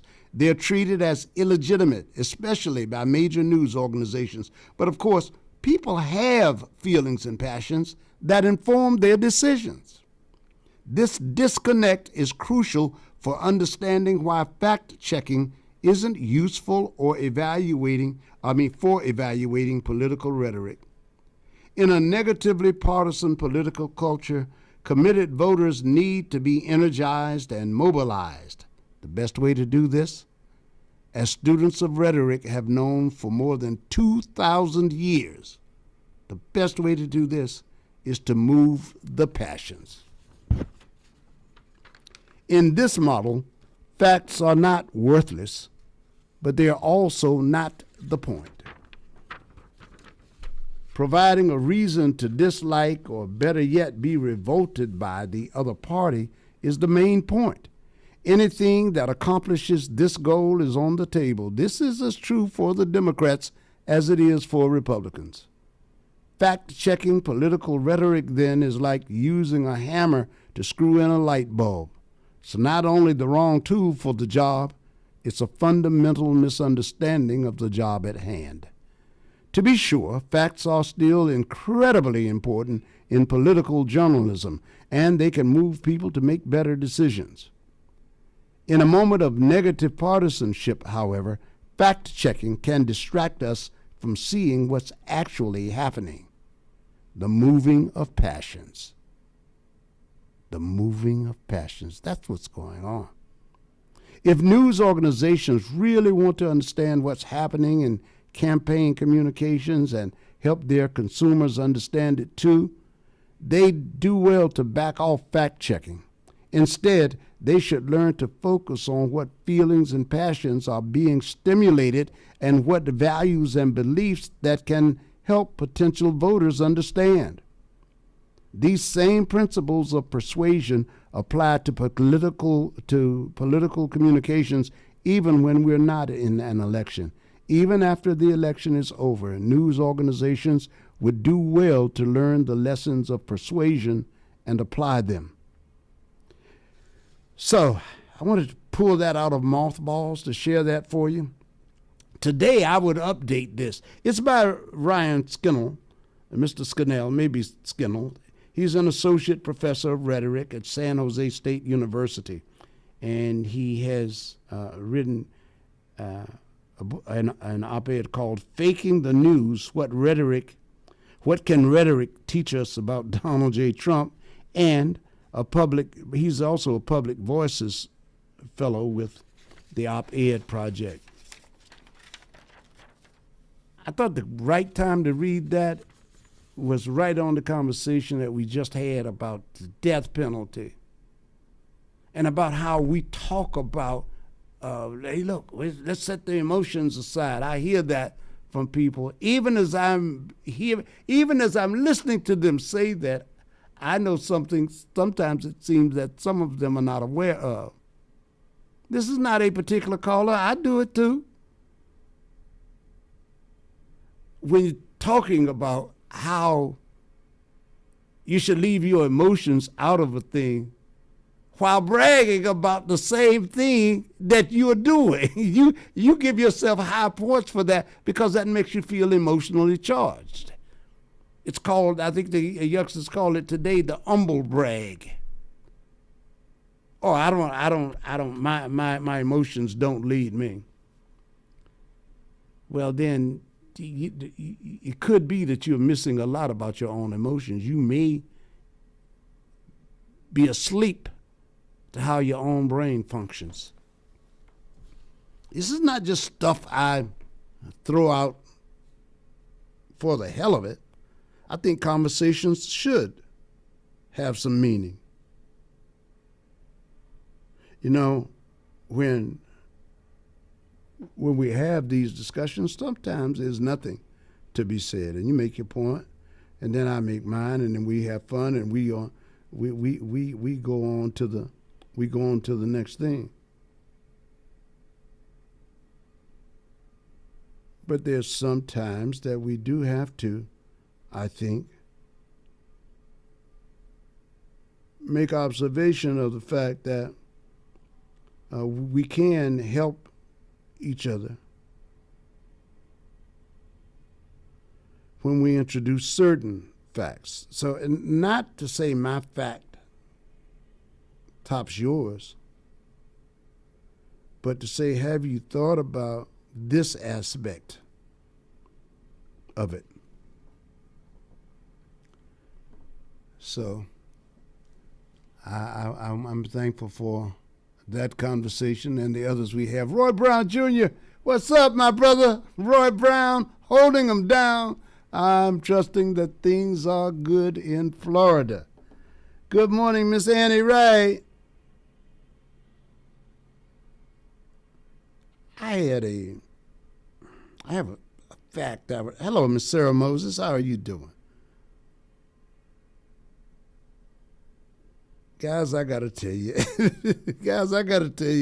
It's like me and these phones and my own notes get cold. And there's some information I like to pull up before I get into it deeply. But I'm going to give you one anyway. I'm going to take a chance on this one. I'm going to take a, let's see. Nope, not that one. I just want to tell you about when I suggest that we are speaking on things sometimes not realizing how our own body works. That's really certifiable through neuroscientific research. And because I like to give you the names, I like to just sometimes tell you about stories that I'm coming if I can't provide you the names of the people who are involved in it. You know, like yesterday I was talking about here it is. I was talking about the observer effect. I was thinking about being aware of how we function, and then I'm going to go to the next caller. We operate, there's so many things we don't know ourselves. Look, here. Dr. Dean Radin is a quantum physicist, and he has a site called the Quantum Rationalist. He says, through observation, we can reinforce limitations or create something new. We do this by holding our frequency. Observation spawns either creation or limitation, the way we look at things. Now, this is the money quote that I saved for you guys. By the time you become consciously aware of a thought, your brain has already been processing it for 300 to 500 milliseconds. Do you know a millisecond is 1,000th of a second, right? He goes on to say, we're not generating thoughts. We are receiving them, observing them after they have already been constructed by unconscious processes that we have no direct access to, meaning ourselves, right? We these things just go on so quickly, we don't even know we have access to them. He said, this is not just philosophical speculation. It is measurable, verifiable science. In the 1,980 seconds, researcher Benjamin Levitt conducted experiments that proved conscious awareness of a decision occurs after the brain has already initiated the action. What you experience as your choice, your thought, or your decision is actually a post hoc, meaning after the fact, rationalization of processes that happened before you were aware of them. That means the voice in your head that you call I does not generate original content. It's narrating contents that's being fed to it from unconscious processing systems. This affects how you perceive reality because when we think thoughts are ours, we give them immense power. These thoughts then carry with it the weight of our identity. This is why we get so angry when people challenge our thoughts. Angry thoughts make us angry. Fearful thoughts make us fearful. And limiting thoughts make us limit ourselves. And this is why I tell you, and actually Texas Mike talks about it as well, only he picks it up from a different end than I do. Explore the world. There's nothing that says because you're 50, you can't stop learning. Quit thinking that we know it all is what I have to do.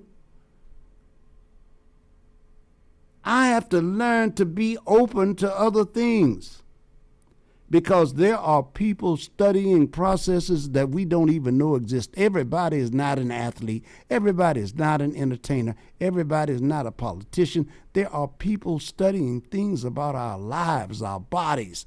We know that doctors do that. We think in terms of getting well.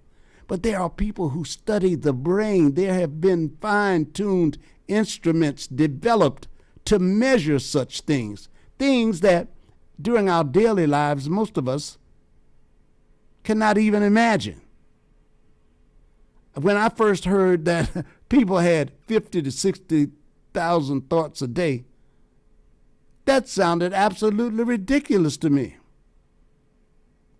I said, no way somebody's thinking 50,000 thoughts a day. You kidding me? But they developed instruments to do that. Now, that may sound unbelievable, but think about this. There was a time when you were in school, depending upon your age, where we thought the lowest form of matter was the molecule. And then they developed other instruments, and we found out there was an atom. And then we found out that atom had a nucleus. And then we found out about photons and ions and electrons and all of these things. There are people with real jobs who are doing these studies. There's a wealth of knowledge out there. That is new. That is new. And the reason it's new to me is because I hadn't been following it before. So that's why answers, and the one thing science is teaching us is that this idea of just simple answers.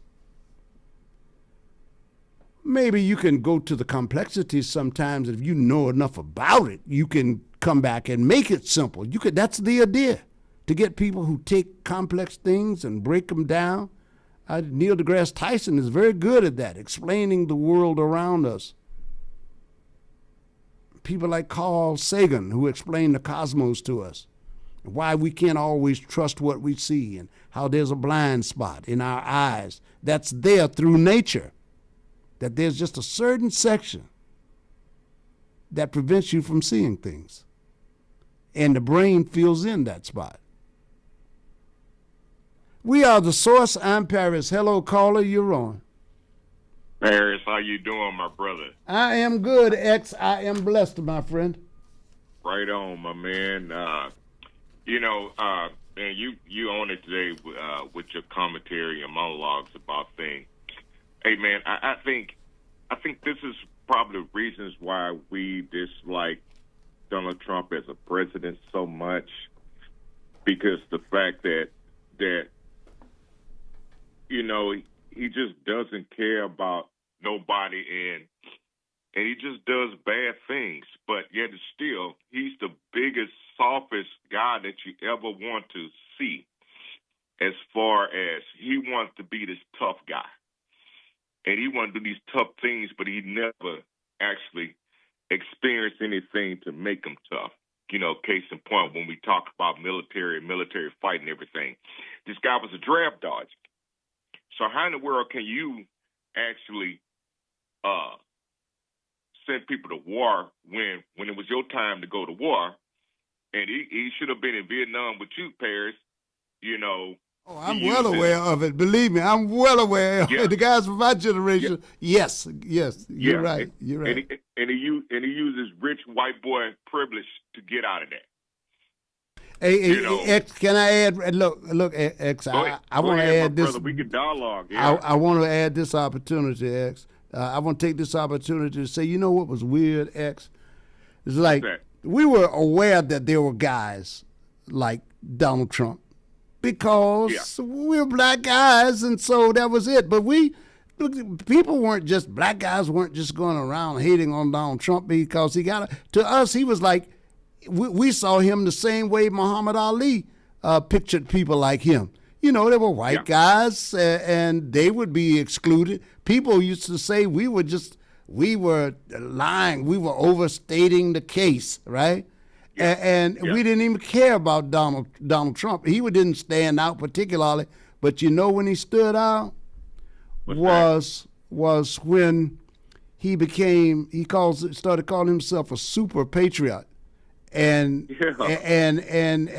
people said, "Oh, wait a minute! No, that's not true." And since he has taken control of the army, then naturally, people have even more. I'm speaking for me specifically, and whatever few I know, right? I really resent it when somebody like that preaches to me about when they. Spout to me about patriotism, and they never put a dime on, and they never had anything invested of their own skin in the game over there. Nothing. They ran from the fight. Yeah. And you know, and I think that's what burned us up so much about this guy. You know, I mean, he put this big bravado on, and he's tough, and he wants to be tough, and he talks tough and everything. But Paris, you know what? I bet you Donald Trump never had a fist fight and probably couldn't fight. You know, he just strikes me as one of those guys that, you know, he do the talk and everything like that when he was younger and stuff. He couldn't do that man thing. You know, and he always hid behind a whole lot of people to give him the power to make him think tough. So he hid behind a whole lot of people to make him tough, and that's like what he's doing now as the president. You know, and then you know, and most of us, we don't like people like that, Paris, because you know. Yeah, there's something about. I get what you're saying. So you see him as somebody who will ask somebody to do what he's not willing to do himself. And wait a minute, he showed this the other day. For people who who can't understand that there's some of us that might have some outrage, and they like to pretend it has everything to do with color. Sometimes yes and sometimes no. But when I hear that man say to those troops on that damn ship that they should be on there longer. And I'm saying, damn, how callous can you be? How callous can you be? That's what I'm talking about. This is when I don't want to do anything. I don't want to pray. I don't want to do anything. I just want to open the microphone and cuss all day and direct it at him. And people like that who think so little of other people's lives, and then the people who are, well, they like who they like, I guess. I understand that. But they're gullible. But I just see that differently. Dude, I know what those guys, at least I have a real idea of their sleeping circumstances, the little things that they can't get. You know, when you're in certain situations, mail from home means a lot, man. Mail from home means a lot.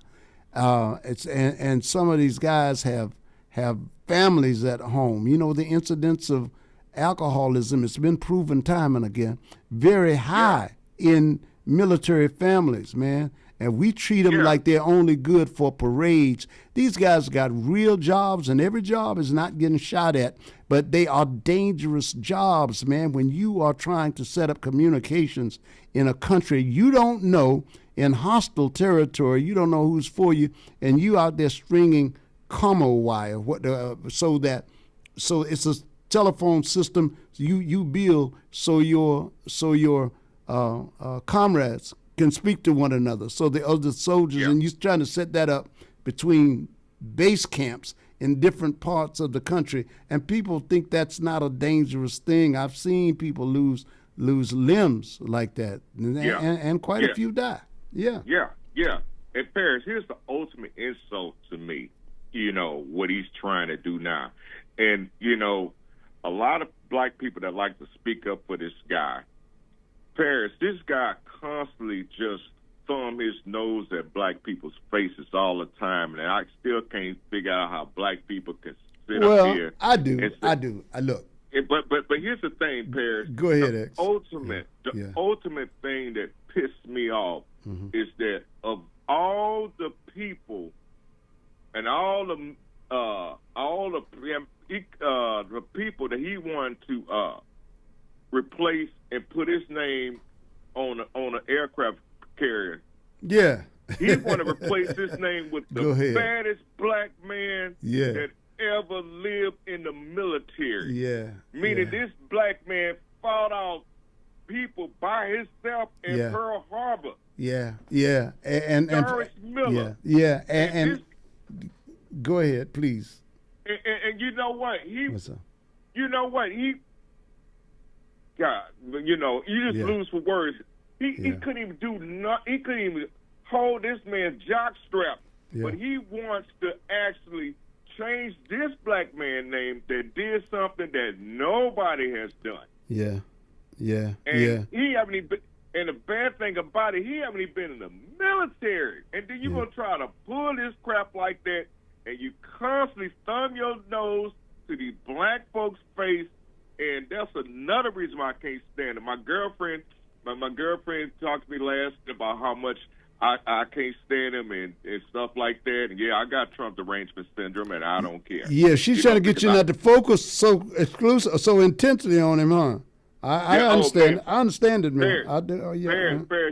She told me last when she said, you are consumed because everything you post on Facebook about Trump. I said, that's my way of venting about how bad this man is doing people and how much I don't like him. Don't get it wrong. Yeah. My life is good. Yeah. And I keep on telling you, my life is good, but the point is that I don't like the fact that he inflicted pain on other people, what I don't like, and the constant lie, and the way he talk about people, but you can't talk about him because he's like a little girl. When you say something about him, he gets mad, he want to sue, he want to, all this stuff. Yeah, I understand. I understand that he represents a lot of things that you dislike, and I agree. Though, look, don't let the hunter get captured by the game now. And remember this. And remember this about a system. You can take people out of the system, but if you don't take the right people out of the system, then it's going to go on and it's going to function as it was. That's why it's a system. They design it and calculate it so that they make it harder to dismantle. He got into power because he got in power because he is appealing to something in somebody. Okay? Oh, yeah. To a lot of people. To a lot of people. Yeah. Bunch of races that can outward do racist stuff now, whereas they couldn't do back in the day. That's another problem that we could talk about another day. All right, buddy. I'm gonna let somebody else talk on the phone, my brother. Yeah. I love you, man. Love you, I man. gotta come No up there doubt. and see you one day, man. Do that, man. Okay. Okay. Okay, my brother. Okay. All right. And I ain't mad with my brothers who think Trump is a superhero. I ain't mad with that. That's the way they process information. Sometimes I think when you're looking at people, you just have to say, okay, that's the way they process information. I know it's not as easily done as that, but you do have to get to that to protect your own mental health. So just be aware of that as well.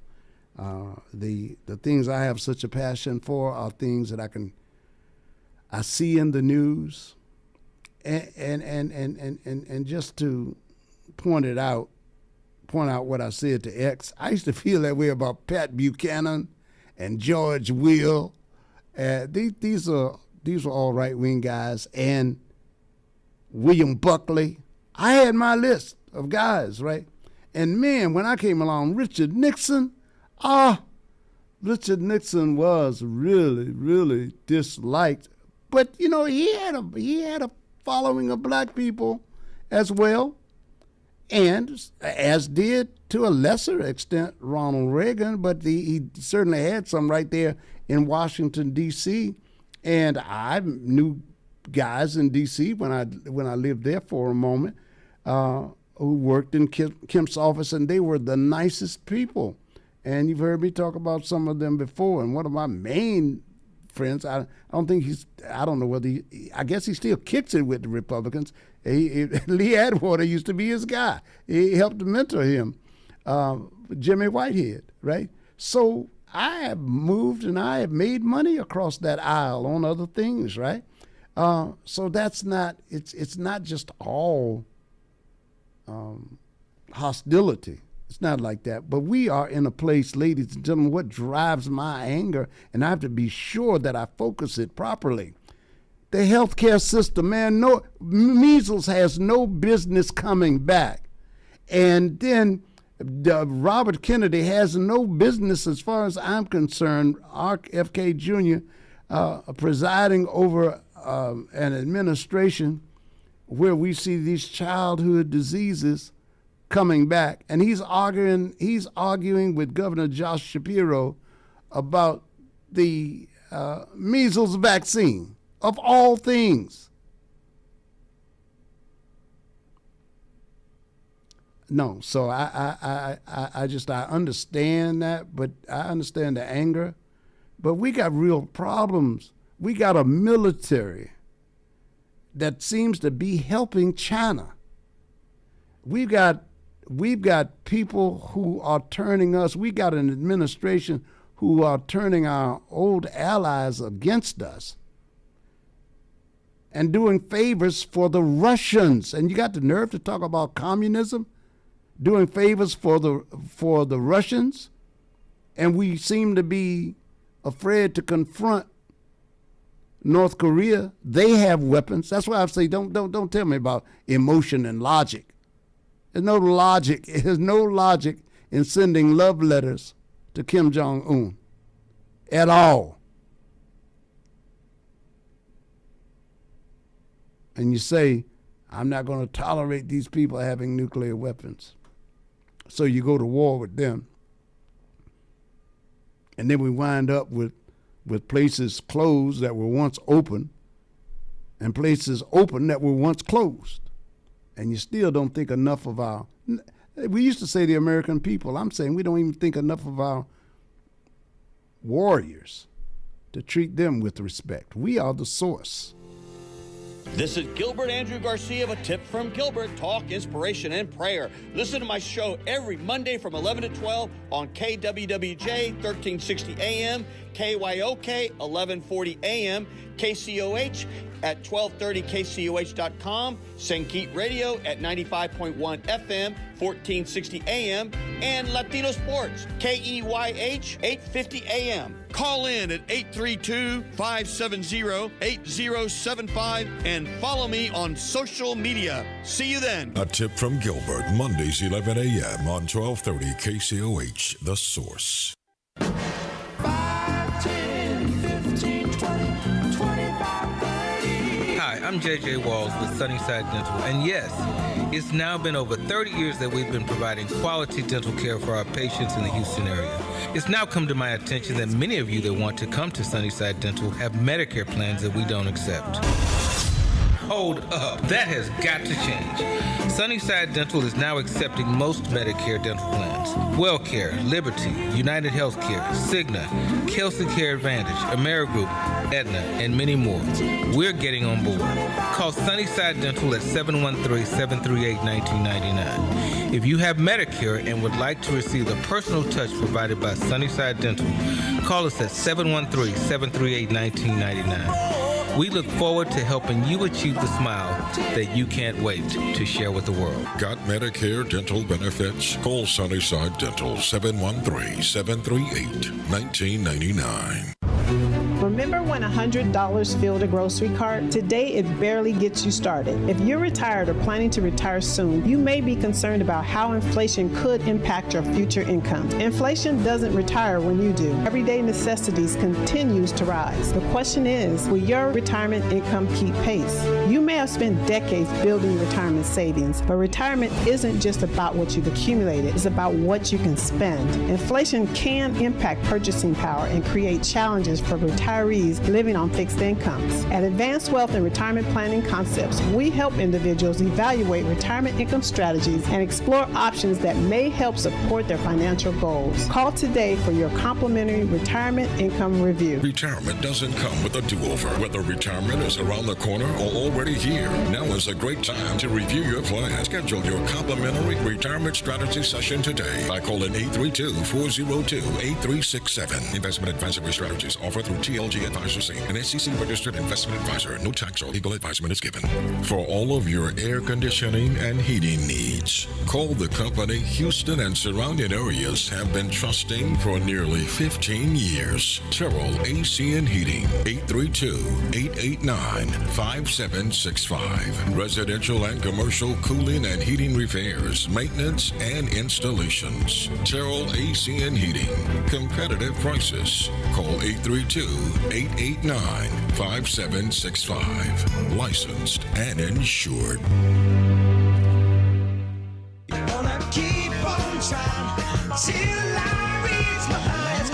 And now, a message from the future frequency.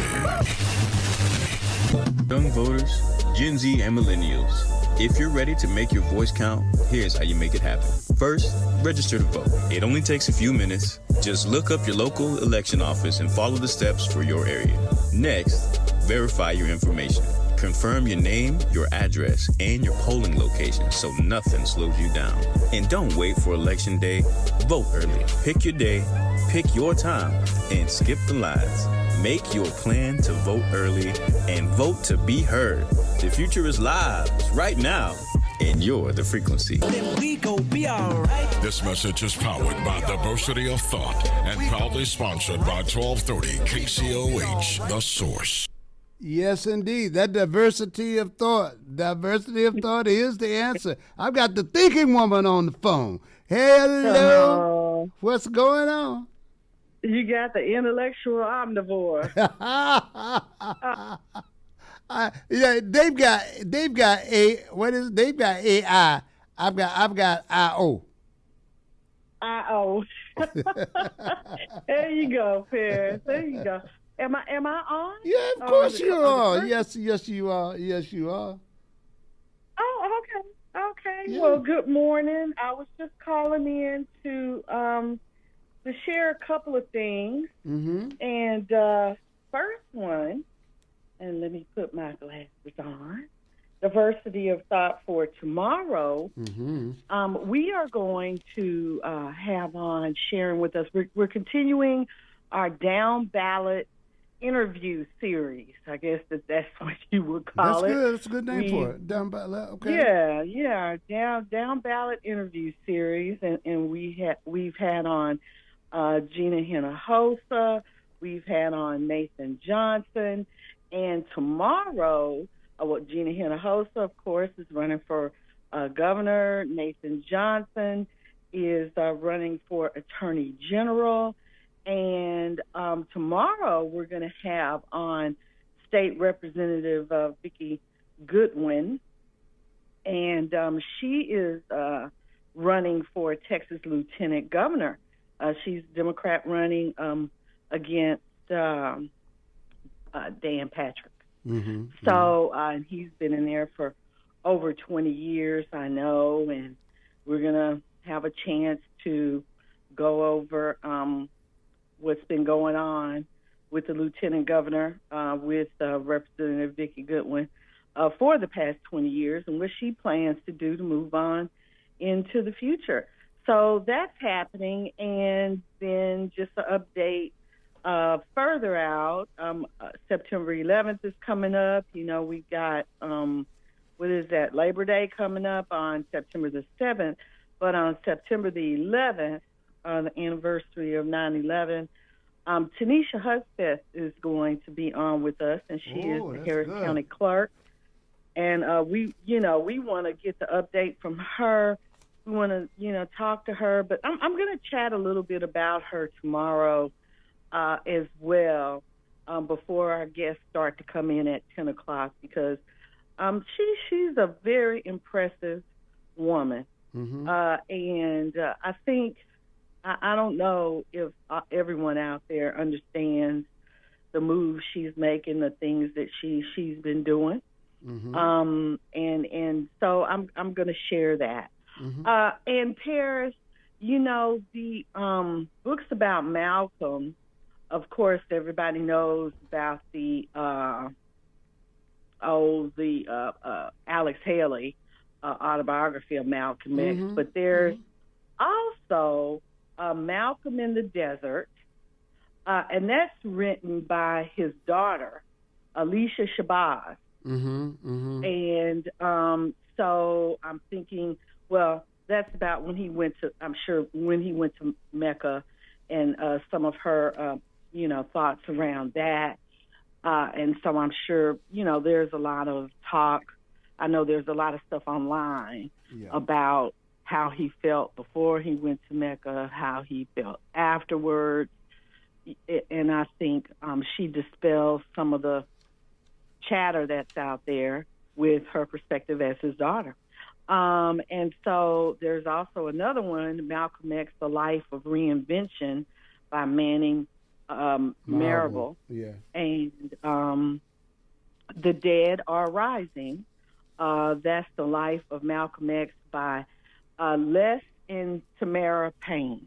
Mm-hmm. And so those are a few books, for you to check out if you haven't already, around Malcolm, and his name gets invoked here mm-hmm. quite a bit. So maybe some of those individuals can can share. Maybe they've already read some of these books and mm-hmm. and or others that haven't been mentioned.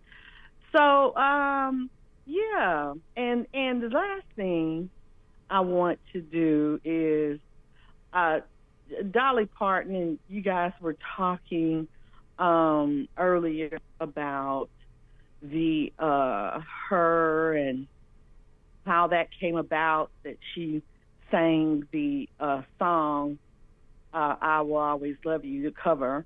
Mm-hmm. And that actually didn't come about through, well, of course it was through music, but mm-hmm. it came about through the movie, The mm-hmm. Bodyguard. Mm-hmm. And that was in 1992. And so for those of you that know, she wrote that song as a farewell, someone that she had broken up with. Mm-hmm. But she sang it to Porter Wagner. Porter Wagner? I was about, go ahead. Yeah. Mm-hmm, mm-hmm. On the Porter Wagner show. Mm-hmm. And because she was leaving to pursue a solo career. Yes. She was on his show. Absolutely. And she sang it to him privately, mm-hmm. and he said he loved it, and it became a hit in 1974, topping the country chart. Mm-hmm. And then she re-recorded it in 1982 for You'll Love This, Paris, the best little whorehouse in Texas. Yeah. Okay. Yeah. And she achieved a commercial success with that.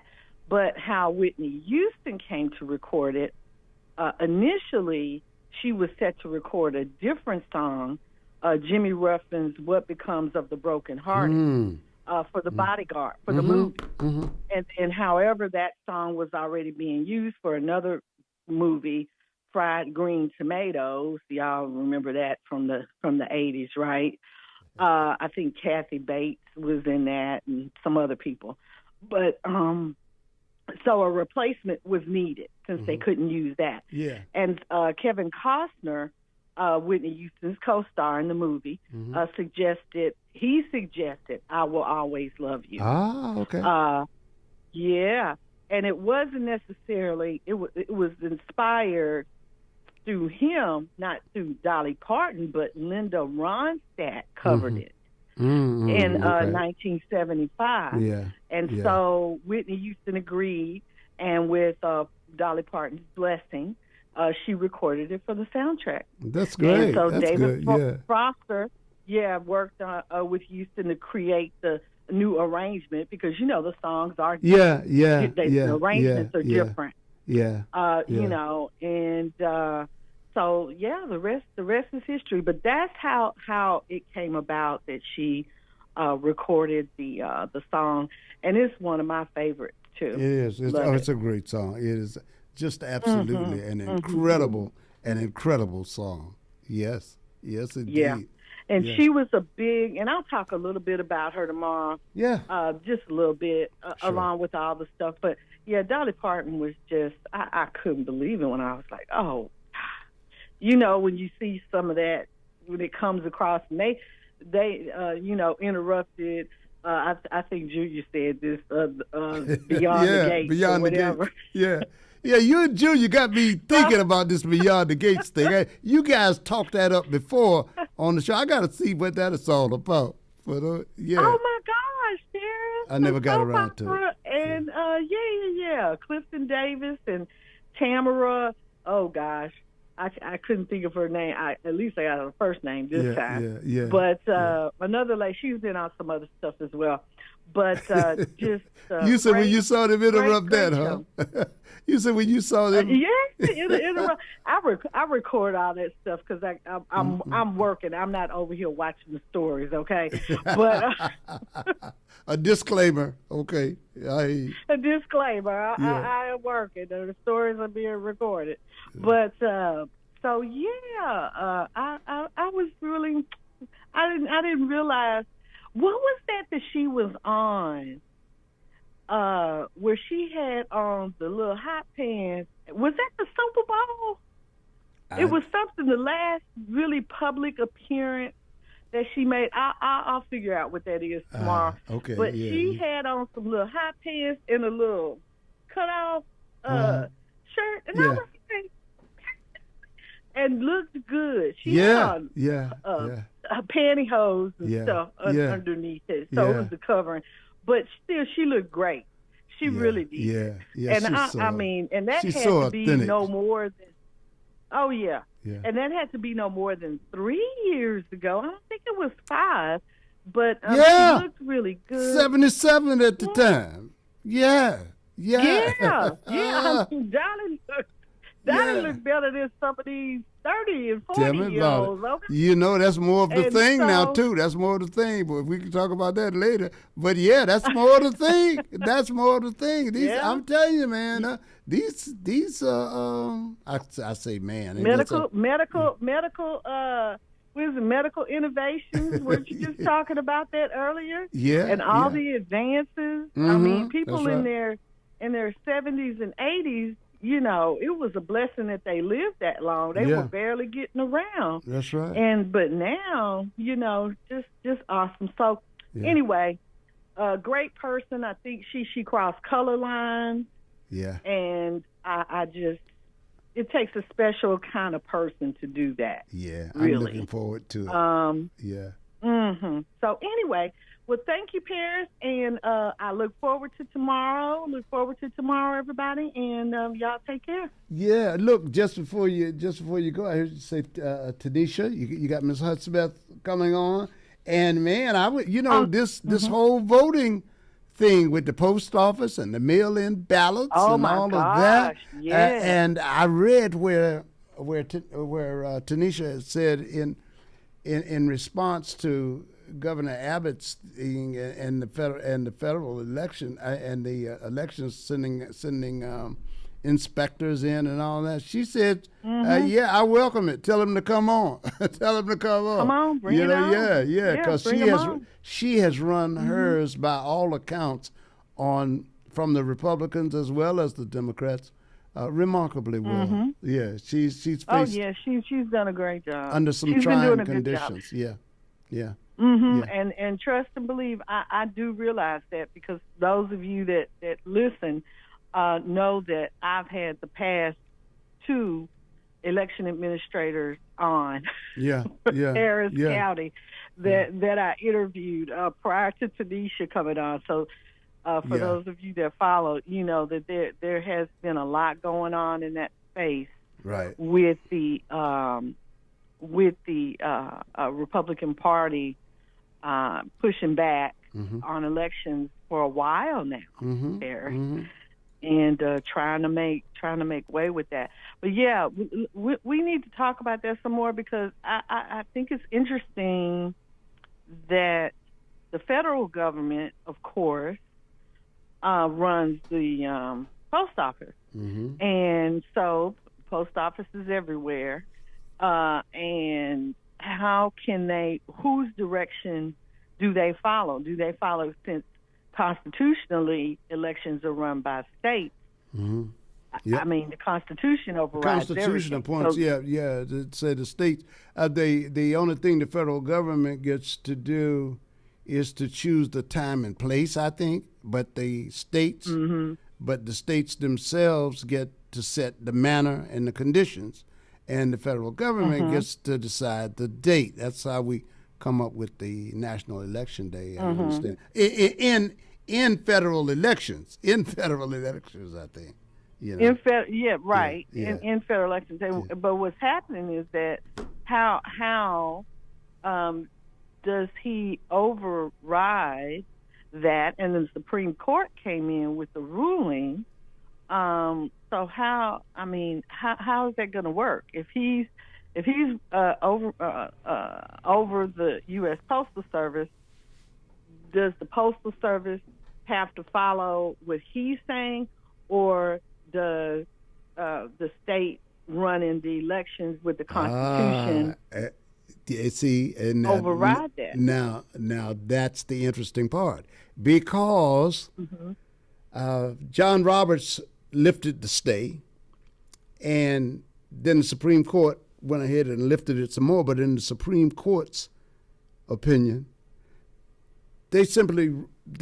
John Roberts' opinion said, it's too soon to know that it would do harm, so let's wait until after the opinion. Even though, knowing from what the president has written in his executive order, knowing what he has written, you can infer the harm. You can see that the harm is coming. And this is what Mark Elias and other lawyers are pointing out. And they're rushing to court because this is on the shadow docket. And remember, in the shadow docket, they don't have to explain their opinion, right? However, some have already said, well, that what they are saying needs to be shown first has already been presented, and that's how we got to the ruling that the president shouldn't do it.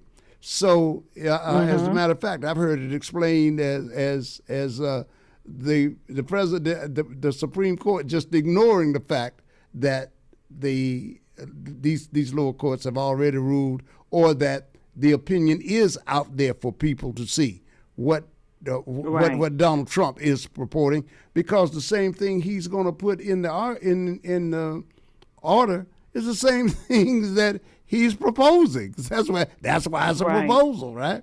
But so now there is.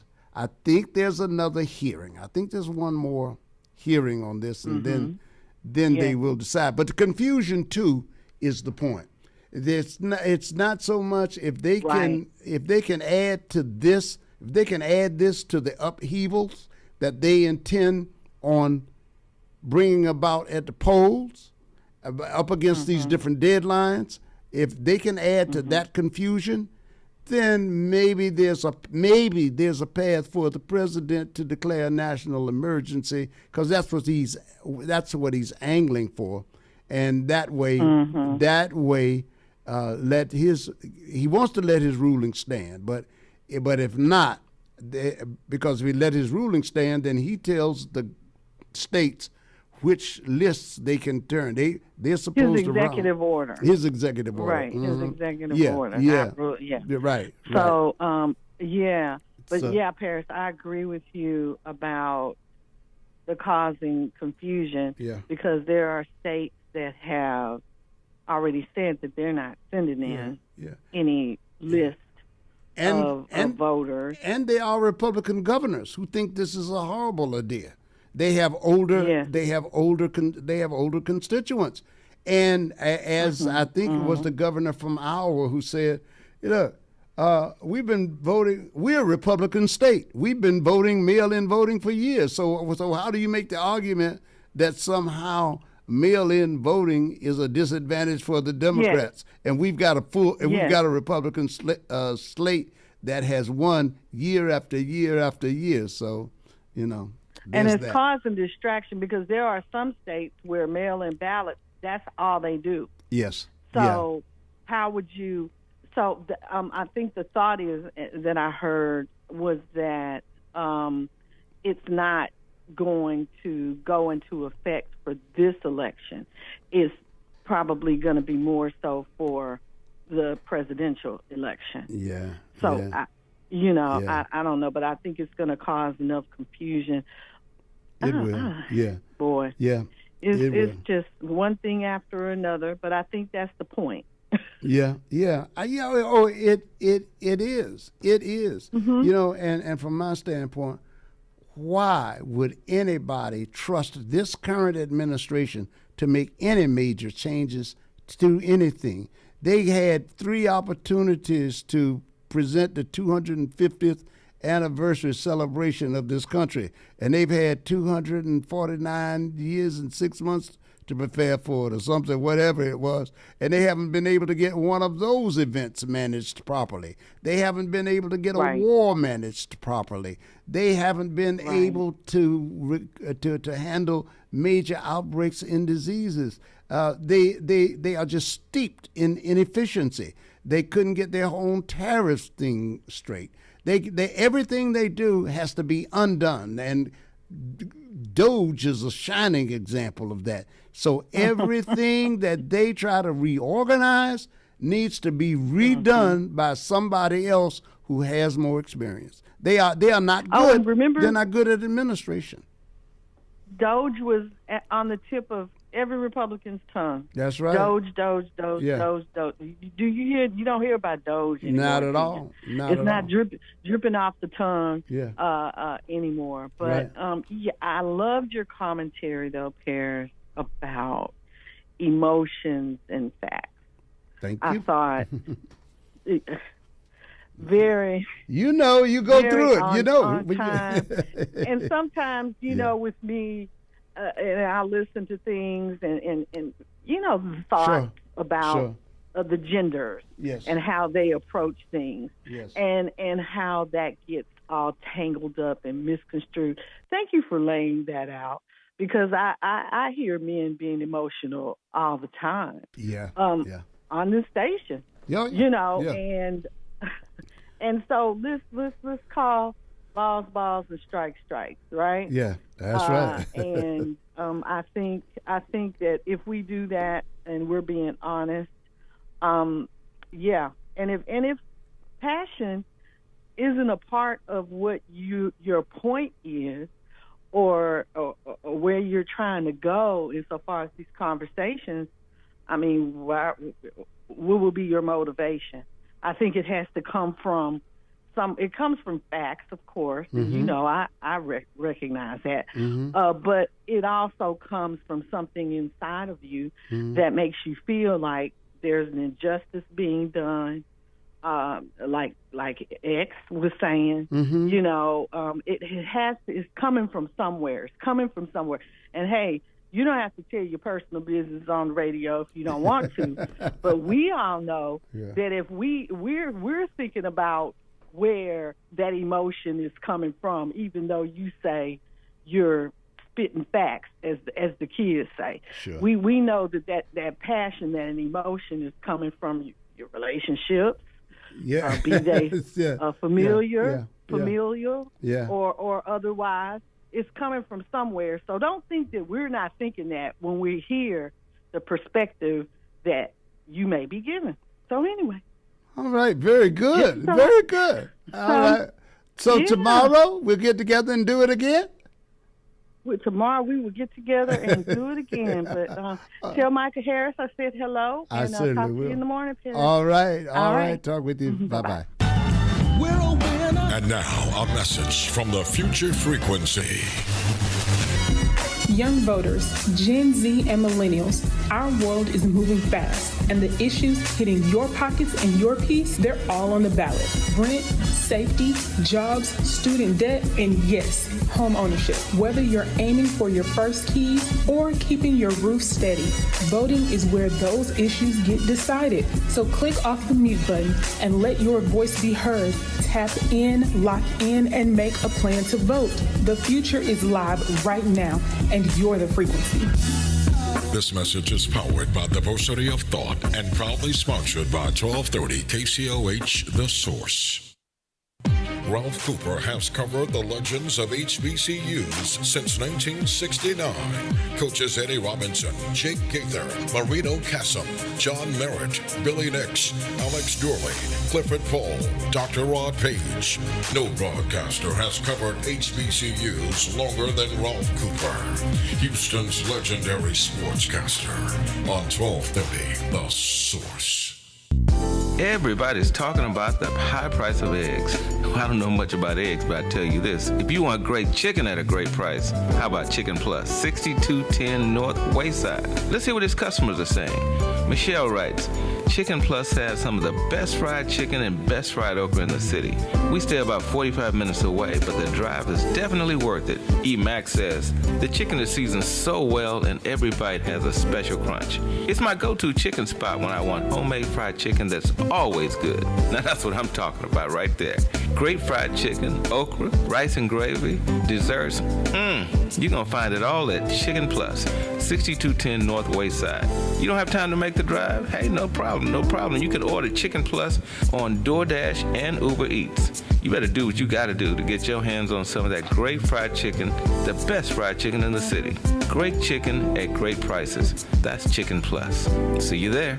For all of your air conditioning and heating needs, call the company Houston and surrounding areas have been trusting for nearly 15 years. Terrell AC and Heating, 832-889-5765. Residential and commercial cooling and heating repairs, maintenance, and installations. Terrell AC and Heating.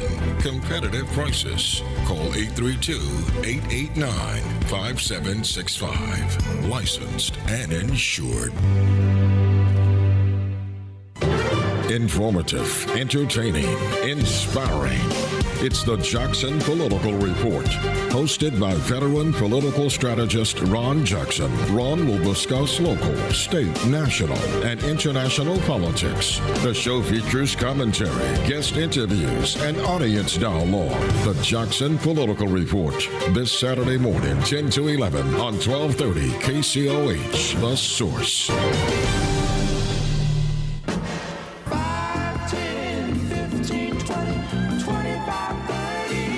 I'm JJ Walls with Sunnyside Dental, and yes, it's now been over 30 years that we've been providing quality dental care for our patients in the Houston area. It's now come to my attention that many of you that want to come to Sunnyside Dental have Medicare plans that we don't accept. Hold up. That has got to change. Sunnyside Dental is now accepting most Medicare dental plans. WellCare, Liberty, United Healthcare, Cigna, Kelsey Care Advantage, Amerigroup, Aetna, and many more. We're getting on board. Call Sunnyside Dental at 713-738-1999. If you have Medicare and would like to receive the personal touch provided by Sunnyside Dental, call us at 713-738-1999. We look forward to helping you achieve the smile that you can't wait to share with the world. Got Medicare dental benefits? Call Sunnyside Dental, 713-738-1999. Everybody's talking about the high price of eggs. I don't know much about eggs, but I tell you this. If you want great chicken at a great price, how about Chicken Plus, 6210 North Wayside? Let's hear what his customers are saying. Michelle writes, Chicken Plus has some of the best fried chicken and best fried okra in the city. We stay about 45 minutes away, but the drive is definitely worth it. E. Max says, the chicken is seasoned so well and every bite has a special crunch. It's my go-to chicken spot when I want homemade fried chicken that's always good. Now that's what I'm talking about right there. Great fried chicken, okra, rice and gravy, desserts. You're going to find it all at Chicken Plus, 6210 North Wayside. You don't have time to make the drive? Hey, no problem, no problem. You can order Chicken Plus on DoorDash and Uber Eats. You better do what you got to do to get your hands on some of that great fried chicken, the best fried chicken in the city. Great chicken at great prices. That's Chicken Plus. See you there. Are you looking for a pharmacy where you're more than just the next person in line, where the pharmacists are friendly, willing to talk to you about your prescriptions and over-the-counter medications, where they make deliveries to customers in the general area? Then you need my pharmacy of choice, Mercury Drive Pharmacy, 918 Mercury Drive, right off of I-10 East near the 610 Loop. James Muldrow and his staff are there to serve you. I've been a customer for over 37 years. The insurance companies have tried to steer me to the corporate pharmacies, but I prefer Mercury Drive. It's a staple in East Houston, serving Fidelity, Jacinto City, Pleasantville, Fifth Ward, North Shore, Wood Forest, Galena Park, Channel View, offering free delivery to those areas and others. Most insurances are accepted. Mercury Drive Pharmacy is open Monday through Saturday for your convenience. Phone 713-674-6122, 713-674-6122. Mr. Muldrow and his staff are happy to serve you. Mercury Drive Pharmacy, 918 Mercury Drive, south of I-10 East. All right, you guys here this morning, ladies and gentlemen. Top Jock, he's the Hall of Famer.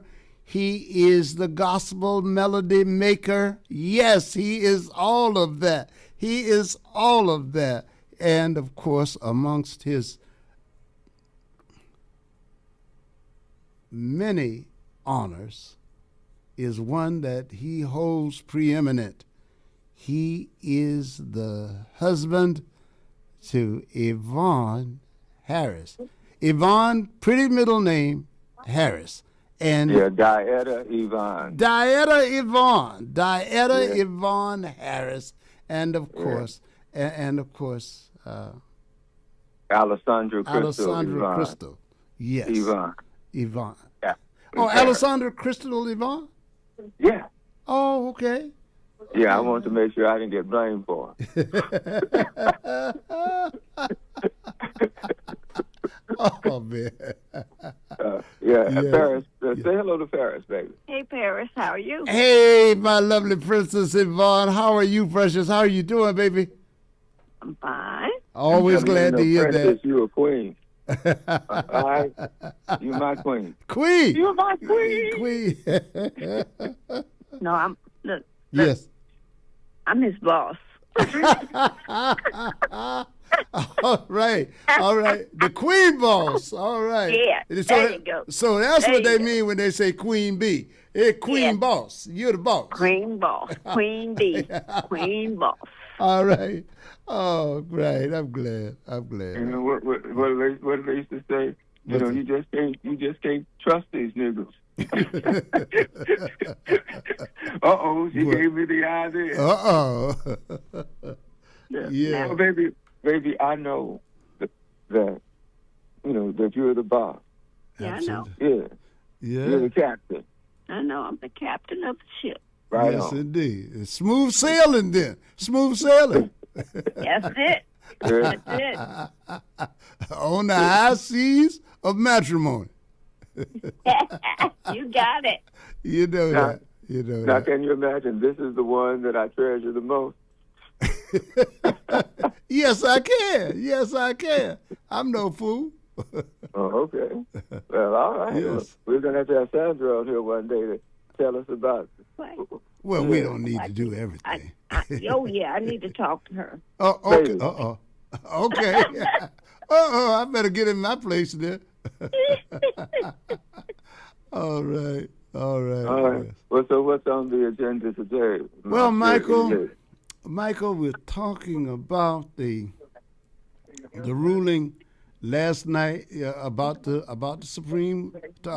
Supreme Court ruling that mail-in ballot. Like right now, the president is doing an executive order, and there was a stay saying that he couldn't go ahead with stopping mail-in ballots.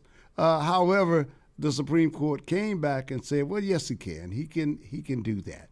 And so now there's supposed to be a hearing, and then we'll see. But you know, the great thing about all of this, one of the reassuring things, because we certainly need it, is that they've got attorneys who have already, I mean, the day that they file, then the 20, I guess, whatever amount of time it takes for the next one to get filed, that's them. They're normally the next ones. They're filing at the same time that they're filing. They being the attorneys for places like the attorneys generals that have already got their stuff in order. The attorneys general for 27 states, I think it is, and more are expected to join that.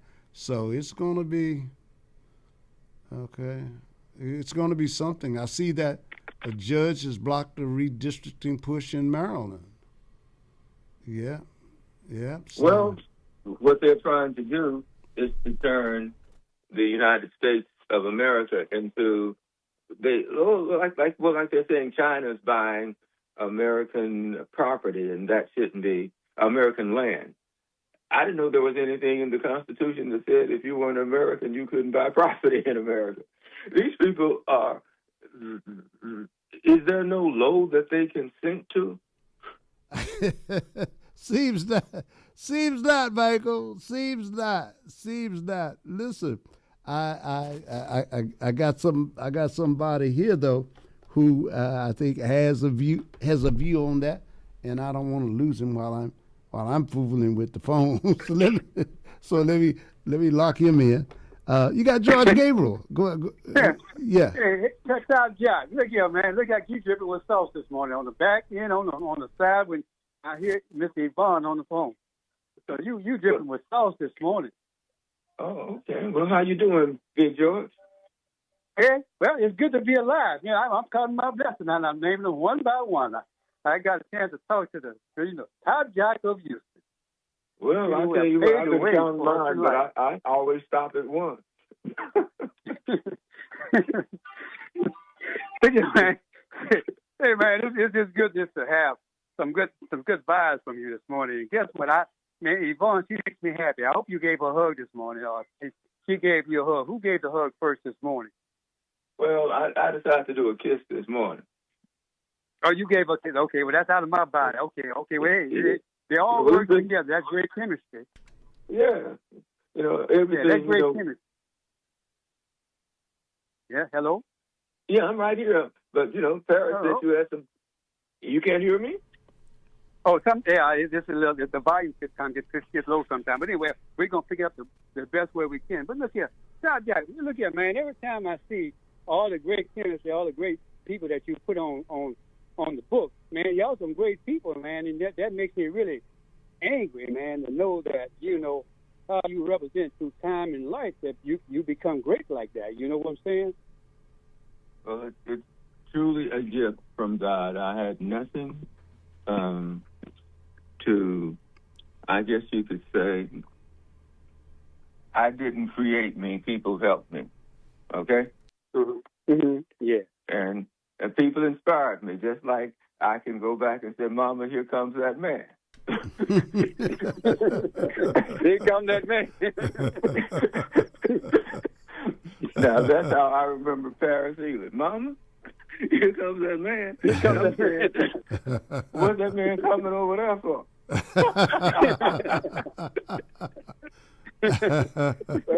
And then somebody told me what that man was probably there for. And I said, oh. That man. That man. I can say I'm truly not. If I ever were, I'm truly not that man. Yeah, sure, Pat. Sure. No, but it's funny. But I mean, but realistically speaking, back in the day, you knew who the man was. But in time that have presented itself, it's like, say, I'm trying to get what I could out of life. At my age, man, I done heard. But hey, no, Todd Job, man, you looking good back in your day, man. I mean, it's like you were flossing. I mean, you were flossing and dripping some love. I mean, just down your life, man. I mean, But I mean, I guess that's how you become famous and great like that in life. Well, you'd have to ask Paris that. Huh? No. I said you have to ask Paris that. Don't forget, you all know about me because I'm here. But Paris traveled the world hanging out with all kinds of stuff. He probably even spent a day with Lola Falana, Jane Kennedy. Yeah, I mean, he got some I may have a picture with Chaka Khan, but I'm sure he parted with Chaka. No. I did. I'll tell you, I met Lola Falana in Washington, D.C. on the Jimbo Hannon show. She and I were at the same fundraiser or whatever they did. It was done through the Mutual Broadcast Network, and they had both of us there together. And so we had developed at least a phone.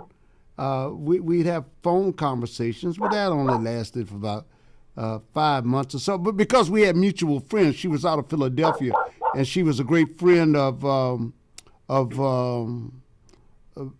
John Whitehead from McFadden and Whitehead.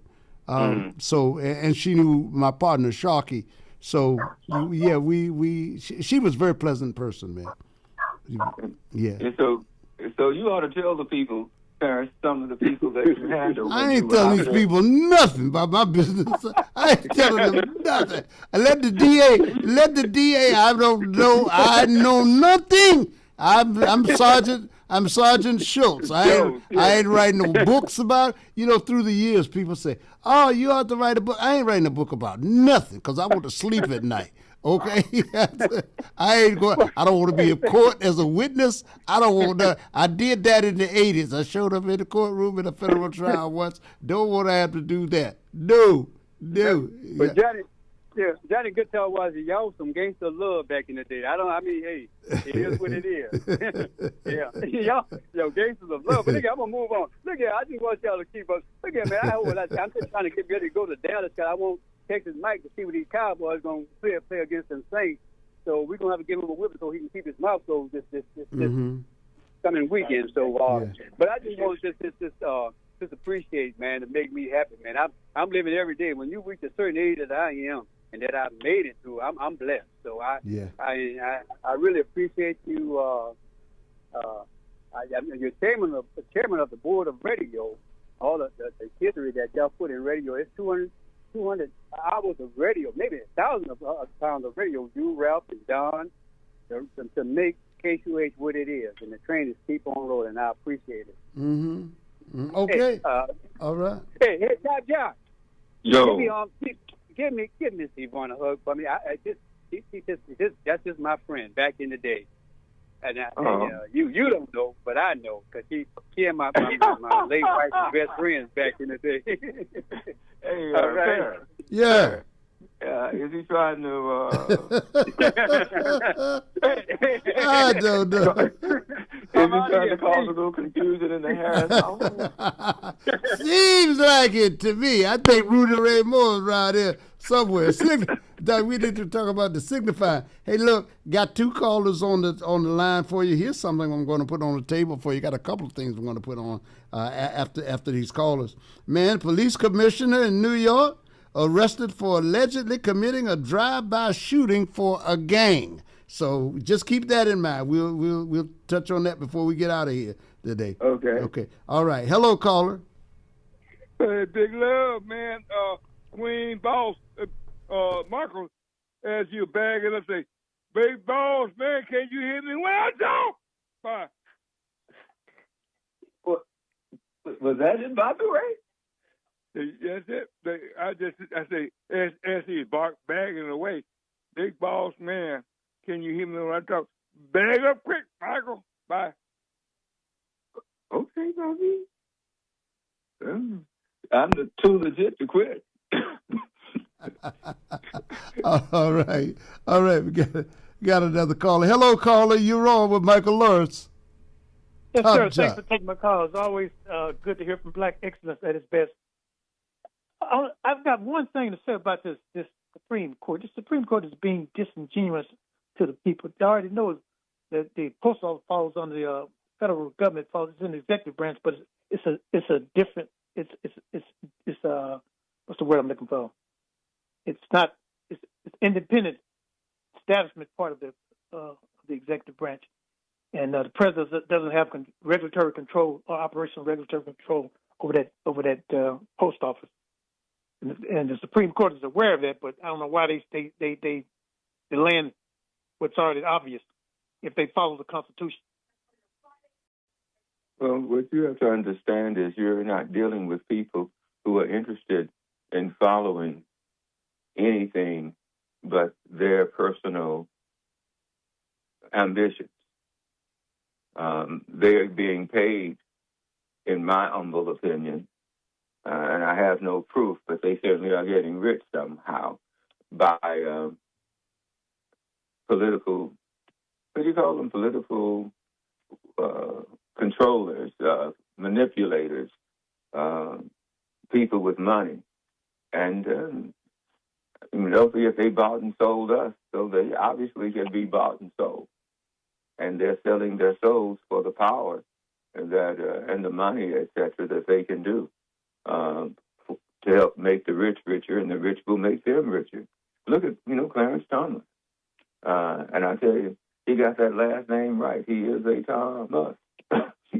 To us. Well, you already know y'all gonna be some sellouts. You're never gonna have 100% participation. Always somebody want to feel like they're better than the next person. They willing to carry the other side. So, but it says the federal law strictly prohibits postal workers from improperly detaining, delaying, or destroying mail. It says the presidents have the U.S. president does not have direct operational or regulatory control over U.S. Postal Service. Yes. But it's independent establishment of the executive branch created by Congress. Congress is the one that can make those changes, but he can't do it. But the Supreme Court the Supreme Court is aware of that. I don't know why they don't just go in and hammer that fact out. They just drugging out the process. Makes no sense to me. Well, it does make sense if you can delay it. The elections may come before you have anything to do about it. Okay, look at HISD. They brought in Mike Miles, and he's supposed to be straightening everything out. What are our children going through right now? They're sweating in classes because they don't have enough. They haven't fixed the air conditioners for some reason. But he's the superintendent. But what are they paying him now? Like $750,000, close to $1 million a year of HISD taxpayers' money for a man who hasn't even taken the time to make sure that the air conditioning is working for the teachers and the students in our schools. Yeah, but he's got a personal agenda, don't he? He's looking to benefit from it because he's already got a system that he's operating in a different state. So he don't want to succeed. They want people to feel like that we don't see what's going on. This guy's got his own personal agenda. And that's what I'm talking about. Donald Trump has his own agenda. The people on the Supreme Court, especially the conservatives, they have their own agenda. We serve the oligarchs, the American oligarchs, and they're going to make us rich. They're going to protect us. We have lifetime jobs, and we're going to give them everything that they want so that they can become as rich as they want to be, and they'll make us richer. And we may not be as rich as them, but we'll be able to sit back and relax because we'll get checks in the mail from the people who pay us. And they don't consider the American people the people who they are responsible to. They're responsible to the super rich, the politically powerful. And they will sell their souls to the devil. Clarence Thomas reminds me of Stephen. I know y'all saw, oh, good Lord. What was that movie with... Django? Yeah, Django. Yes, he's Stephen in Django. You know how Stephen just loved his master. In fact, didn't Farrakhan talked about that? No, that was Malcolm. How how the house Negro loved his master. Well, we have a perfect example on the Supreme Court. Name is Clarence. And Tom Us.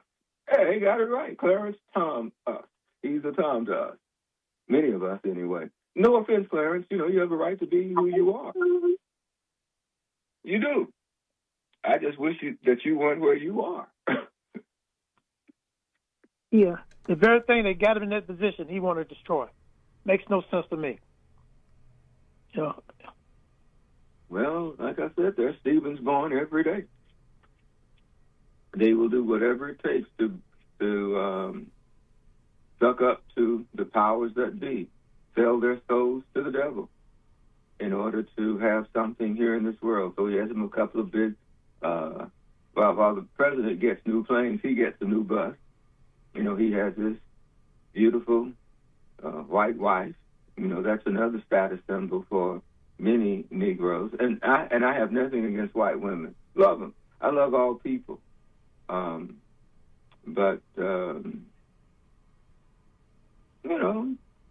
he has that right. And I guess Clarence really, how would you describe Clarence Thomas? Let me not say anything that might harm the radio station. How would I describe him? Yeah. I think he's a degenerate. That's what I think. I think he needs to take a serious look at the mirror and see where get a true picture of himself. It don't matter to these white folks what kind of degrees you got or what kind of title that you hold. You still gonna be black, and they're gonna treat you as such as soon as they get the opportunity. If you don't fall in line, he's gonna get a rude awakening real soon. Let me ask Paris this question. Paris, you are aware, I know, the well-educated, in many ways self-educated, because you were traveling so much and reading. You and I got chasing women like so many other people were, right, P?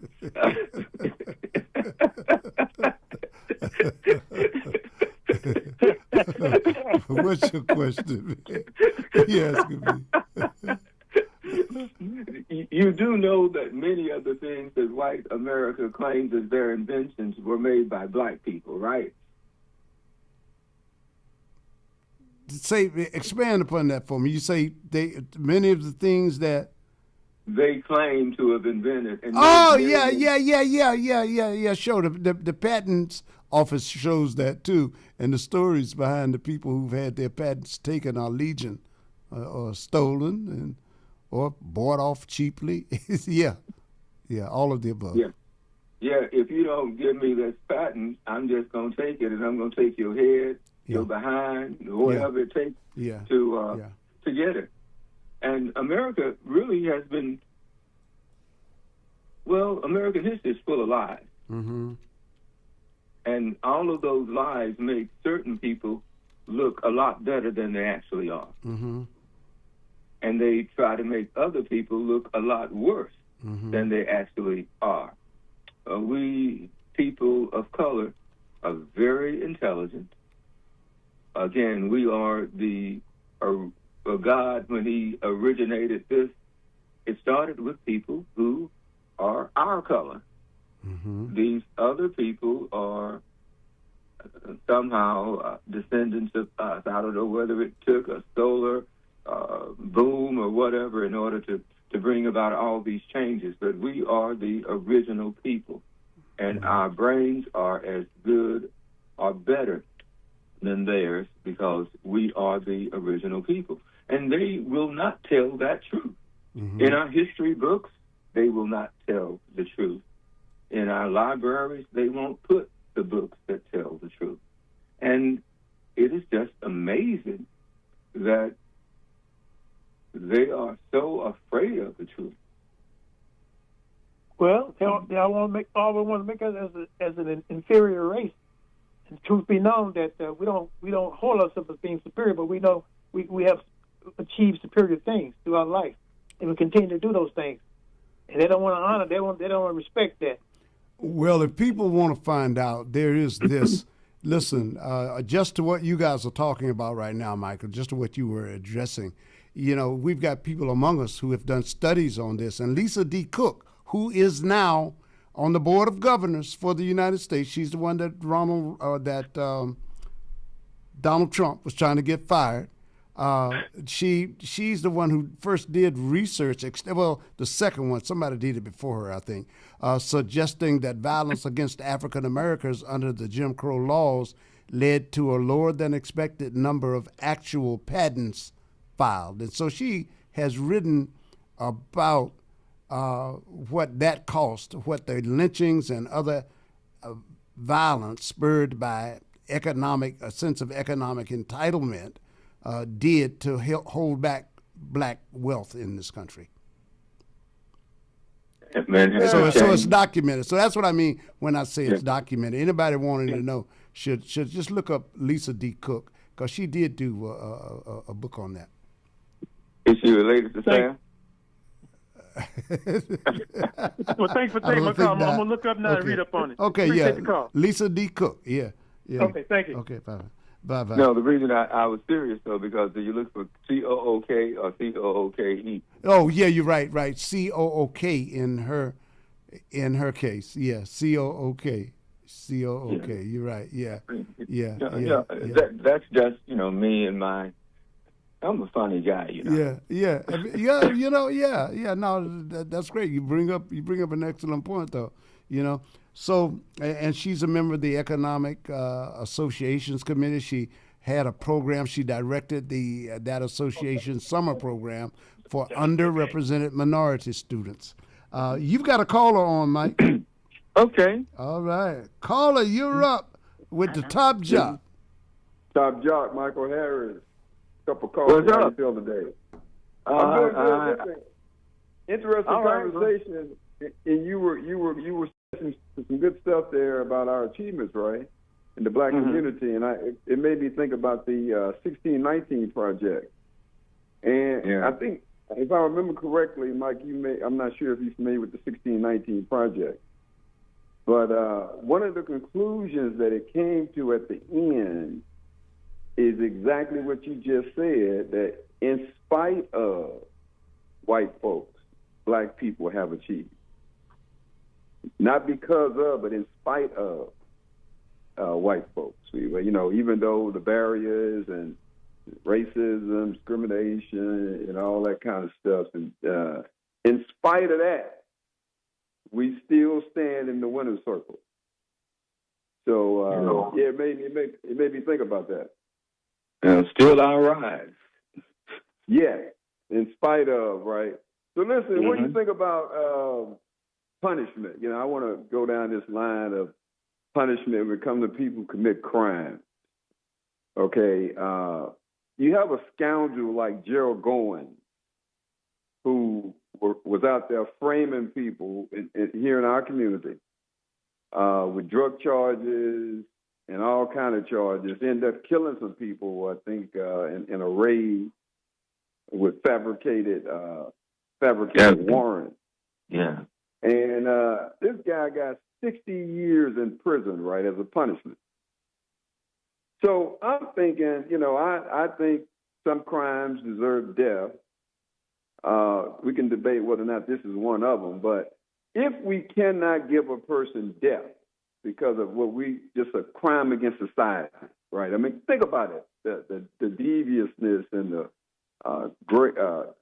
what's the word, of depravity in a person's mind to do the things that he was convicted of, right? But short of putting this person to death, I think I saw when they had that thing going on with COVID, back when we were all, COVID was out there. I think in Korea, they were hitting people with a cane if they came outside. They were beating people who came outside, without masks. So what about that? What about public whooping if you don't want to put a person to death? Are you asking me if I favor that kind of behavior? Yes. But for people who, I gave an example of Goins, like we can give some others, but just look at this guy. Well, my answer to that may not be pleasing to you. I am really not one who believes in I guess you could say harming people. I don't believe in the death penalty. I certainly don't believe. I have 2 daughters. I have spanked both of them on maybe 1 or 2 occasions. They still resent me for that. Okay? And I think about the whippings that I received as a child. I thought I was a good kid. And most of the whippings that I received were because I didn't fully understand what I was being told to do or asked to do. I was not rebellious, but I got my butt whipped a whole bunch. And that sort of stuff brings about animosity. I've had to suffer for it, from both of my children, because they perceive me as being, unfair. Maybe only once or twice, but it sticks with them. And as a race of people, we have a lot of animosity because we have been treated so badly. We have to look at pictures of black men and women and hear stories of these people talking about how great they are, but how murderous and evil many of them really were. So I'm not big on hitting. I'm not big on punishing. I'm more into talking to people and trying to work with them. And if I can't work with them, then I leave them out of my spirit. So, and when you have a racist society, and America is a racist society, right? Where the people who are the most hateful are the ones who are making the determinations. They can have mercy on one another, but they have no mercy for the others. The American Indians found that out. The Mexicans found that out. Of course, the Africans, we found it out. Is there anybody that some of our Caucasian American brothers and sisters won't exploit? Do they see anybody in the world as their equals? Somebody deserving of making the kinds of decisions that they make? Yeah, and that could be, that could just be a development kind of thing, right? Because, one thing you left out, and I have been doing some research on the Indians, but the Civil War, the people, they fought each other too, as a matter of fact, right, Mark? Yeah, but guess what? They forgave each other real quick, didn't they? Well, that's true. That's very true. That is absolutely true. But the Indians did get put in a bad position. Now, I don't know any Indians, man. I've never met an Indian, to be honest with you. Have you? Well, we have Indian ancestry as well. So you've met some Indians? Have I met? Yeah, I've met some Indians. Okay. Well, yeah, anyway, Goins, like I say, man, he's in the news. I think I saw something to remind me of his depravity. And hey, listen, have you ever considered this idea, and I'll leave, that the reason that the cops or the criminal justice system makes you wonder about some people don't get punished that much on crazy crimes? Have you ever wondered that they might have some affinity for the criminals? I think, I don't know if it's the criminals themselves. They have an affinity for the behavior. Yeah, I mean, I'm starting to think that too, man. Because wait a minute, this is crazy, man. They might have some kind of backdoor admiration for him in a way. Remember the was it the last poet, Paris, that said the white man has a God complex? God complex. Yeah. And really, you can lie to yourself, like being a male. I know I'm not superior to my wife. She's smarter than I am. Hey, Mike, but I do understand the thing about having an affinity for criminals, though. You know how it might appear that way. You know, I know that yesterday the governor here decided not to extradite the ICE officer who was accused of shooting a Venezuelan migrant in the leg during the height of Operation Metro surge last year. This guy has been jailed in Brownsville, Texas, and Minnesota wants him back there to answer for it. But he cannot be legally held longer than 90 days, and Minnesota had sought a court order requiring Greg Abbott to sign the paperwork authorizing his transfer, because they're saying in our state you committed a crime, right? But this U.S. district judge ruled Wednesday that Minnesota's bid was not ripe for consideration because Abbott has not yet taken any action on the warrant. And so Minnesota alleges that Governor Abbott has refused to sign and withheld the rendition warrant. And knowing how Abbott also sent migrants into Chicago and how closely he is allied to the Trump administration, I would say, yeah, there are some cases where people seem to show an affinity for the person committing the crime, even when it's serious enough to threaten someone else's life. So, yeah, I think so.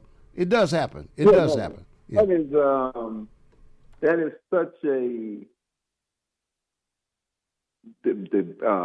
a complex idea that I never thought about it in those terms, but it just occurred to me just based on some conversation I had with you earlier, Paris, and what Mike was talking about. Because people, we never see it that way, because it's always the other way we're looking at it, right? The punishment or the unfair treatment in many cases toward our community, right? But to consider that is such a complex idea. It's a very complex idea, but I'll think about it.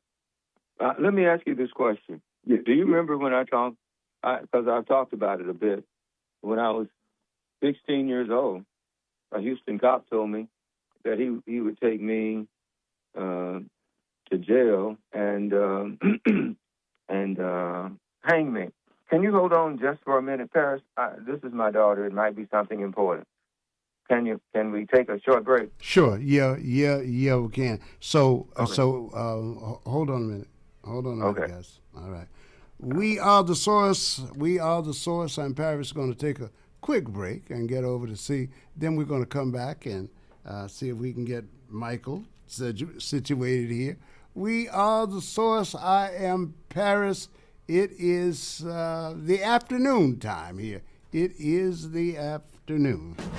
5, 10, 15, 20, 25, 30. Hi, I'm JJ Walls with Sunnyside Dental, and yes, it's now been over 30 years that we've been providing quality dental care for our patients in the Houston area. It's now come to my attention that many of you that want to come to Sunnyside Dental have Medicare plans that we don't accept. Hold up, that has got to change. Sunnyside Dental is now accepting most Medicare dental plans. WellCare, Liberty, United Healthcare, Cigna, Kelsey Care Advantage, Amerigroup, Aetna, and many more. We're getting on board. Call Sunnyside Dental at 713-738-1999. If you have Medicare and would like to receive the personal touch provided by Sunnyside Dental, call us at 713-738-1999.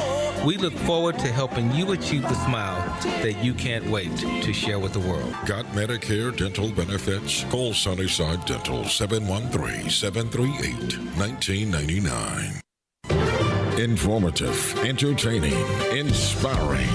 It's the Jackson Political Report, hosted by veteran political strategist Ron Jackson. Ron will discuss local, state, national, and international politics. The show features commentary, guest interviews, and audience dialogue. The Jackson Political Report, this Saturday morning, 10 to 11 on 1230 KCOH, The Source. All right. We got Michael. We got Michael back. Oh shoots! Hold on, Michael. Yeah, I'm still here. Okay, good. Let me see back. Hello. Okay, Yeah. he might have to listen off. He might have to listen offline. Hold on. Let's see if we clear this line for him. And if he calls back, we'll see if we got time to get him. That's Mr. Maybe him now. Hello, caller. Hey, how you doing, Uncle P? Oh, good. Yeah, I'm sorry about that, but my daughter knows I'm on the air, and so I did not know if there was some sort of emergency. So she called in the middle of the program. No. I do understand that. Hello, caller. Yeah, how you doing, Michael? Hold on. No, I didn't hang up on you. Hold on. Let me be sure I got you. Okay. All right. Okay. Now, hold on a minute. I think we got coffee. Coffee, go ahead. Yes, sir. Cup of coffee. Mike, you had a question or an idea in your head? I guess you could say when my child called, it kind of blanked everything out. No, it's all good, Mike. We were talking about a crazy, complex idea that the criminal justice system might have an affinity for the criminals. Yeah, because it's run by the criminals. That's the exact conclusion I came to. All right, then. Okay. We'll talk soon. Huh? Okay. All right. Okay. Now let's get DJ. Hello. Yes, Uncle P. Yes, sir. Go ahead. Oh, okay. Am I on now? Yes, sir. Yeah. Oh, okay, good. Because he was mixed up right there. How you doing, Michael? I'm okay. When you get a call from your daughter in the middle of a program, you think there's something seriously wrong. Yeah. The children, sometimes they can scare you to death, man. well, Michael, you know what? That goes to show you, since Dolly Parton passed here, and we looking at, and so I decided to think on the terms of dealing with music. Like when I heard you had mentioned about the God complex, Public Enemy got America just can't get away from they putting us in different categories and spots. And now we're looking at the news about Dolly Parton. I'm looking at all the different little tributes that the news and the programs are showing. Have y'all noticed something? They never show nobody black with her. Only and when they talk about the song "I'll Always Love You," they'll show Whitney, but they didn't show. I mean, America got to stop. Black people, I'm listening to man, we love that lady too as well, and other people did, but they only. But when you look at all the little from Channel 11 all the way to Channel 2, they only showing Dolly Parton just being centralized amongst the white people. But no, her reach was a lot more wider than that, because Dolly Parton has some things to say about Black Lives Matter, which she loved. Now that's something she came out for, and you don't hear none of that or see it. And I think, also with the gay community as well. But you don't see none of that. So, America needs to stop. In Paris, know by being in the music industry that some of the, if you want some camaraderie, build musicians, because every musician knows the language of music, and all of the musicians do get around and play with each other. So, America got to stop this crap. But I don't think they will. Okay, Michael, you got two other callers here. Now, you want to comment on what DJ said before I go to the next caller? Yes, I don't see, they try to paint black people as racist, simply because we talk about racism. So we talk about racism because we're the victims of racism. And anytime white people feel they're the victims of anything, guess what? They talk about those things too. They sure do. They sure do. Caller, you're with Top Job. Top Job, what's going on, my man P? What's going on? Good. Well, I'm sitting next to the man. To the man, next to the man. Okay, I got you, Mike. Hey, right Mike, what? Hey, check this out. So, everything that we're going through, we've been through, we're still going through it now. And it all reflects back to a concept of I must destroy my enemy. I have to keep my enemy down, and I can't let the truth be known. So I'm saying that to say this. Well, a lie ain't nothing for a lie to tell. Well, they lied to us when the tombstone rolled back, Mike. They couldn't say that a black man rose from the dead in 3 days and that he was the chosen one. They couldn't tell that truth, right, Mike? Well, no, they told that truth initially. But did they say it was the black man that did it? What picture did they paint of it? Oh, well, if you go to Egypt, you will see a lot of, or I guess you could say the Middle East. You'll see a lot of black Jesuses, baby. Yeah, that's in the Middle East. I'm talking about what they paint here in America to keep you blinded and fooled. Okay, but I was just pointing out to you that all of this stuff that happened here was thousands of years later. Yeah, that's what I'm talking about. So they're going to continue they're not going to keep the black man down. Do they have anybody black in America who is, I know vilified, because as a black person, we get that all the time. What's the other word when they hold somebody up? When they Paris, you're the wordsmith. Give me a word. Old Michael can't come up with one because we don't get... Idealized, yeah. Idealized Mm-hmm. like that. Mm-hmm. Is there a black man in America? Clarence Thomas, baby. You know, they might put him on a dollar. Mm-hmm. Mm-hmm. Well, Clarence Thomas, the young man that's going for governor in Florida, Michael, you know, those just tokens, man. That's you know, they living in a fantasy world which they think that they truly are a part, and they really not, man. We know the truth. It's them that don't understand. Yeah. So what I'm saying is this insurgent that we're seeing that's been going on for years towards the black male. If you destroy the male, see, even if you look at the time when they first started shipping us over here as slaves, what did they do first? They separated the family.